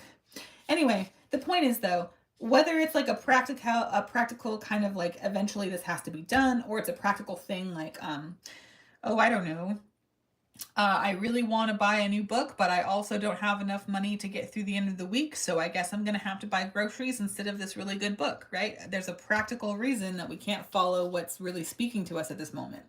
A lot of us maybe feel like we're destined to travel. We want to go see the world. I know I do. But it's incredibly difficult to get the material resources like time and money needed to travel and see the world. And so we say, okay, well, what's really important to us, right? Like, when are we're gonna carve out times maybe to do this, and then everything else, well, we'll just have to deal with it, right? There's always gonna be some kind of practical consideration. So when we get these two cards, I say, like, yeah, you know, it shows a lack of, or waning motivation, right? There's something that's just, you're not getting what you need. People are not giving you any help here, and there's a lot that's being overlooked, or a lot that is kind of falling through the cracks, and there isn't any help, and you're starting to get tired and wonder, like, okay, how am I going to get through this, and what is really important to me. By the way, let's go over the sigil for this. And did I do the sigil for this one too? I don't think I did. I'll talk about that in a second. Ah, I dropped it. I just got to the thing and then I dropped it. So this one is, I tend to the seeds of my investments with faith and patience. I did read that one. And then oh yeah, I forgot they're in the beginning. Yes, because in the Nameless One also, they're alphabetical. So blades, branches, and, blades, branches, cups, and coins. It's alphabetical. Where are you?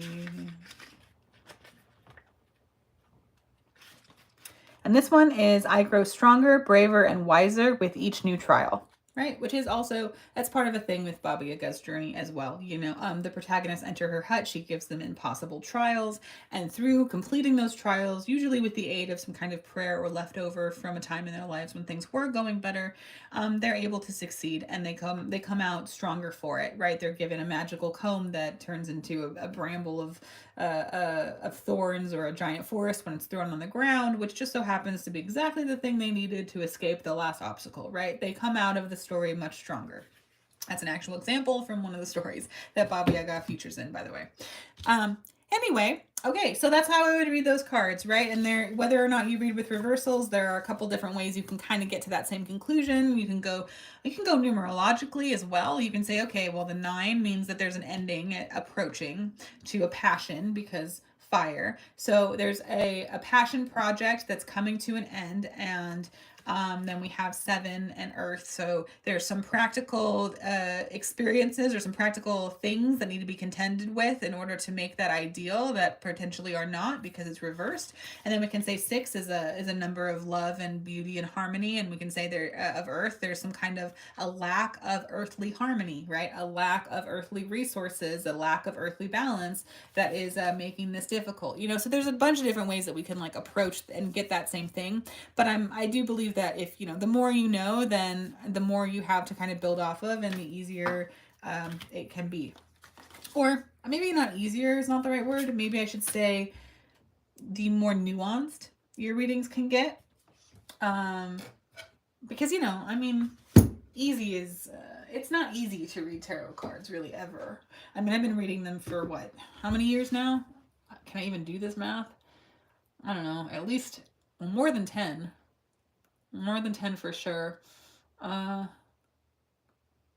all I'm gonna say about that. But anyway, and it still is I still get cards that I'm like, really? I wasn't expecting that. What does that mean? And sometimes the only way to really know is through experience.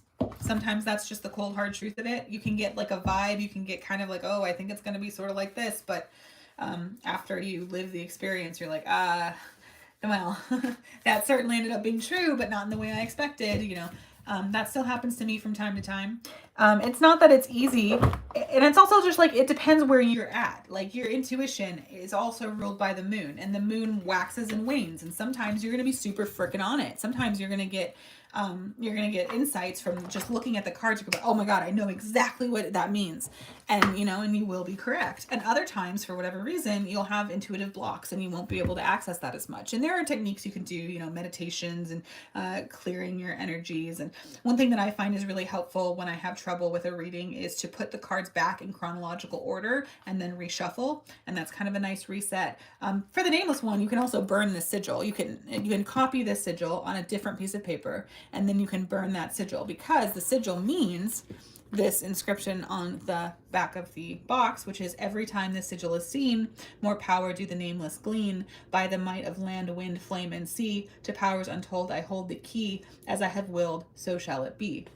And which essentially means, when you burn the sigil, or when you look at the sigil even, it's trying, the purpose of it is to strengthen your connection to the Nameless One, which is the culmination of everything unnamed about everything in the world, the elements and you and your inner psyche and the any kind of otherness of ego, right? And it's supposed to strengthen your connection to your subconscious, which strengthens your connection to your, I don't know, higher self, a collective consciousness, to God, to deities, however you visualize that, however that works in your psychology, that's what you're strengthening. That's that connection to that nameless aspect of yourself, to the part of yourself that is more and different and a part of and the same as you, right? It's like everything that is behind the name and the face that you wear. That's what the Nameless One is. And there's a lot behind that. You know, in some religions, we say things like, we're the children of God, right? And children are, they carry with them part of the genetic code of their parents. And if we are the children of God, then part of us are divine, part of us are godlike. And that is a nameless aspect. That's part of us that is with us, that is part of us that isn't necessarily included in the title, right? Anyway, so that's the idea. So, as promised, I want to try combining the Children of Litha and the Children of Ostara, because even though that was the entire point of these cards, for whatever reason, it hasn't occurred to me to actually try it yet. So that was a good suggestion. Thanks, chat. I don't know why it has not occurred to me to do that. It just hasn't. So this is the Children of Ostara. Sorry, I'm like so Californian, like Children of Ostara. It's the Children of Ostara. I slur my words so badly. Sometimes when I rewatch my lives and stuff, I'm like, oh my God, I sound like I have marbles in my mouth. This is the Children of Litha. We're going to go ahead and just split the deck. Well, maybe I'll shuffle both and then split the deck. And then we're going to see what happens and see if we get any cards, you know. And then I am running a little short on time, I think. So after that, I'm going to go. But if you've enjoyed this live and if you enjoy the information that I present, then please consider signing up for my Patreon. I do have content for free subscribers as well. So you can just, you know, be there to chill out. If you want, I try to make it even. And then I also release podcasts earlier. I have a horoscope tier that I work on. I do exclusive sigils through there. I also want to try doing like a Patreon exclusive giveaway where if you are subscribed to me on Patreon, even if you're not a paid subscriber, just if you're there at all, I want to do like a custom sigil for somebody or something. I think could be really fun. So I think that if you're signed up for there, maybe you'll be like in a raffle or something for that soon. I think that could be fun.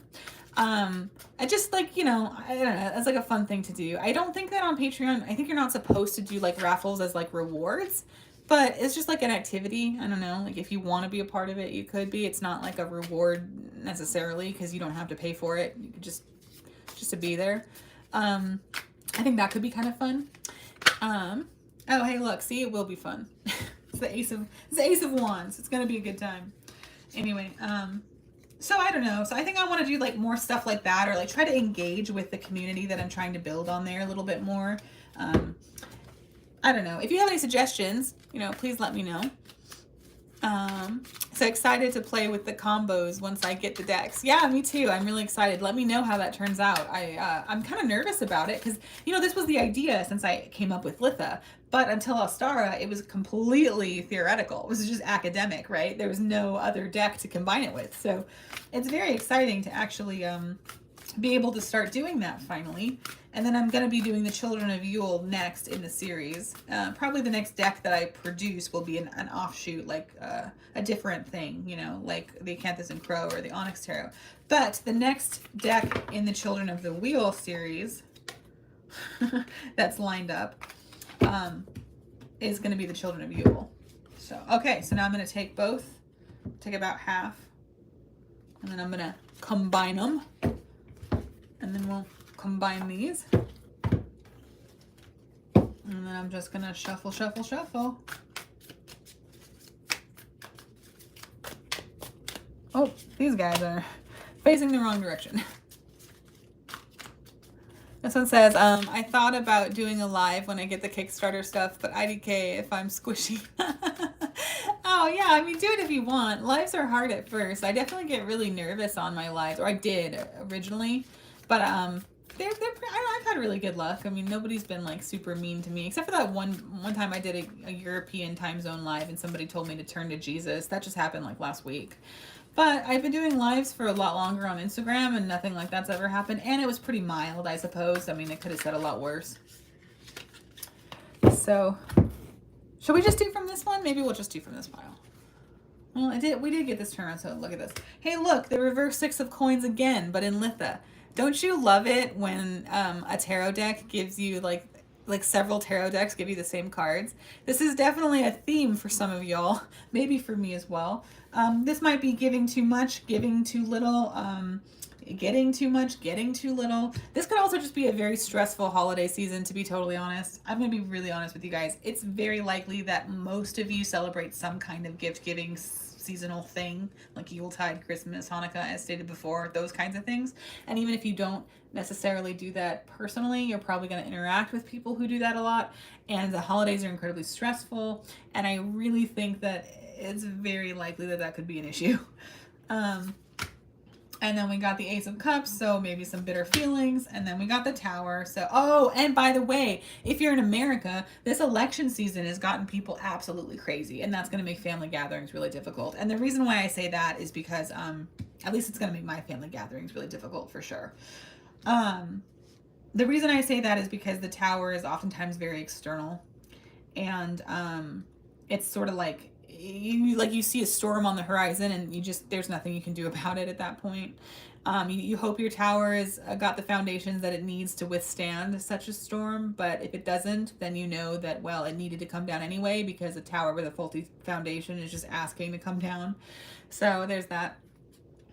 I wonder if maybe I'm trying to put the other ones. I feel like we haven't gotten any Ostara yet. Litha is just like pushy. I don't know.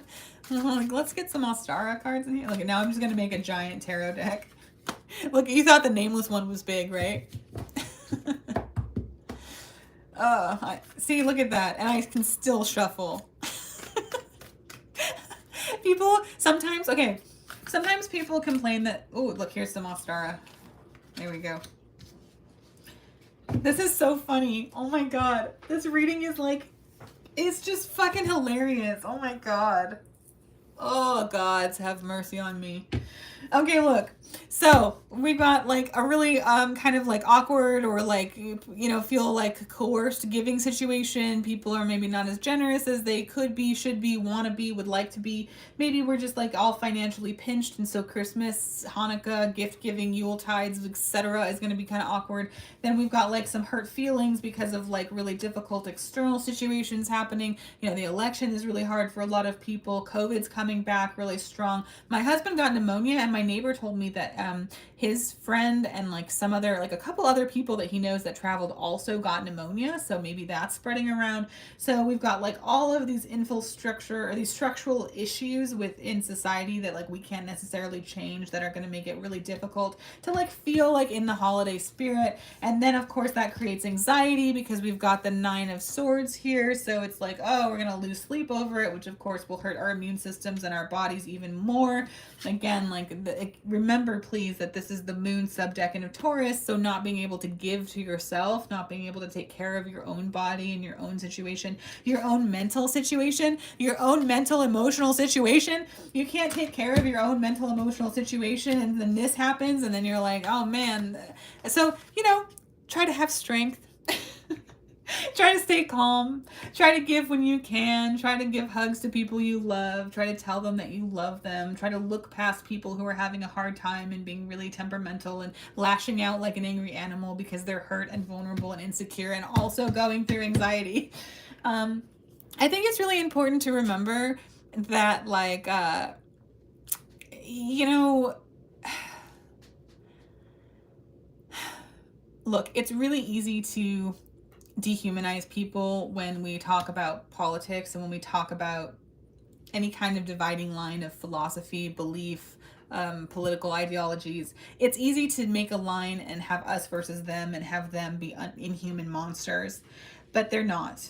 They're people. They're people, and they need love and respect and comfort too. And it's sad, it's unfortunate that some people's need for comfort, that some people's need to self-soothe becomes so great and so stressed and severe that they essentially turn off their empathy to other people and act in ways that are perhaps doing a disservice to the greater whole. But I think it's important to hold space for the fact that the reason that is because they're incredibly afraid. They're afraid and insecure, and they're just unhappy. They're just deeply unhappy.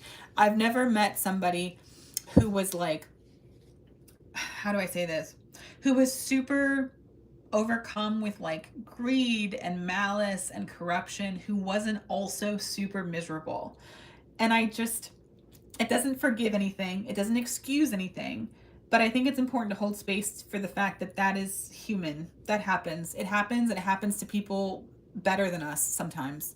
You know, everybody's capable of having a bad day, a bad week, a bad year. And it's hard in those situations not to think of yourself as having a bad lot. And when you think of yourselves as having a bad lot, it becomes really easy to prioritize your comfort and your feelings over other people's. Because, you know, if you don't do it, who else will, right?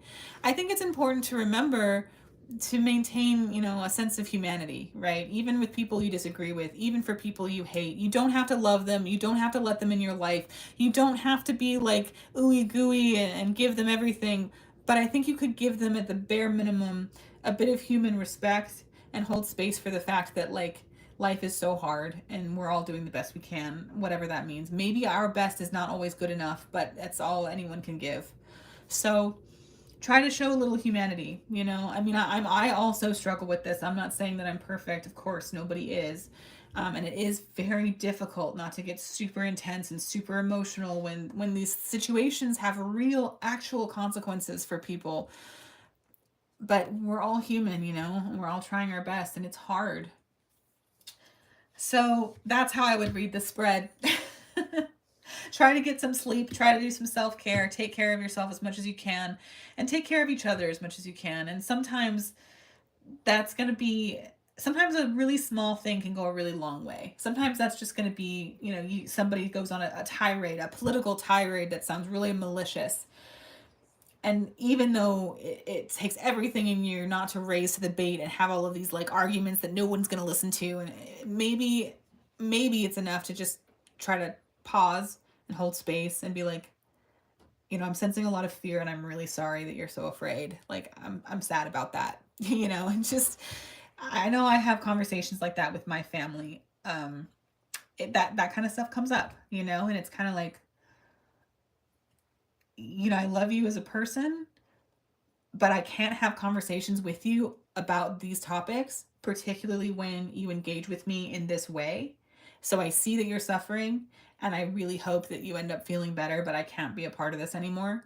That those conversations might be things that need to happen, that have their place, you know, or even just like sitting with somebody and just letting them vent. Like, that is a way to give to somebody that costs nothing. You know, it's just being there for somebody for just a couple minutes.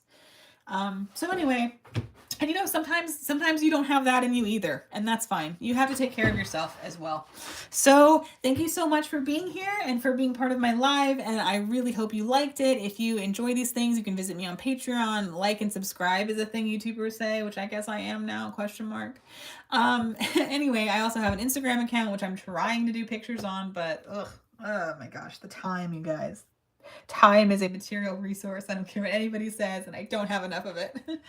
Anyway, so yeah, so thank you. I hope that was helpful or fun. We got some Some comments says it's chaos, but it's good chaos. Thank you so much for the live today. Definitely needed it. I'm glad. I'm really glad. If that could help you in any way at any time, then I am honored and grateful to provide that service for you. You know, meager as it is, right? But sometimes a little bit is all we can give, and sometimes a little bit is all we need. Anyway, okay, so thank you so much, and I wish you luck with the holidays. I've looked at the astrology. Those of you who are on my horoscope tier on Patreon, you've seen that I have. It's gnarly. I didn't even know, like, I was like, there's way too much to talk about to do these. I try to give my horoscopes, like, no less than 300 words and no more than 500 words, and I was, like, really struggling because I was like, oh my gosh, there's so much to talk about. There's so much going on astrologically. It's gonna be... It might be a rough one, so maybe, I don't know, get some chocolate, play a nice video game and wrap up in cozy blankets and pet a dog or cat, you know, hug your sister, whatever. Just like try to take care of yourself as best you can. Okay, yes. Till next time. Thank you.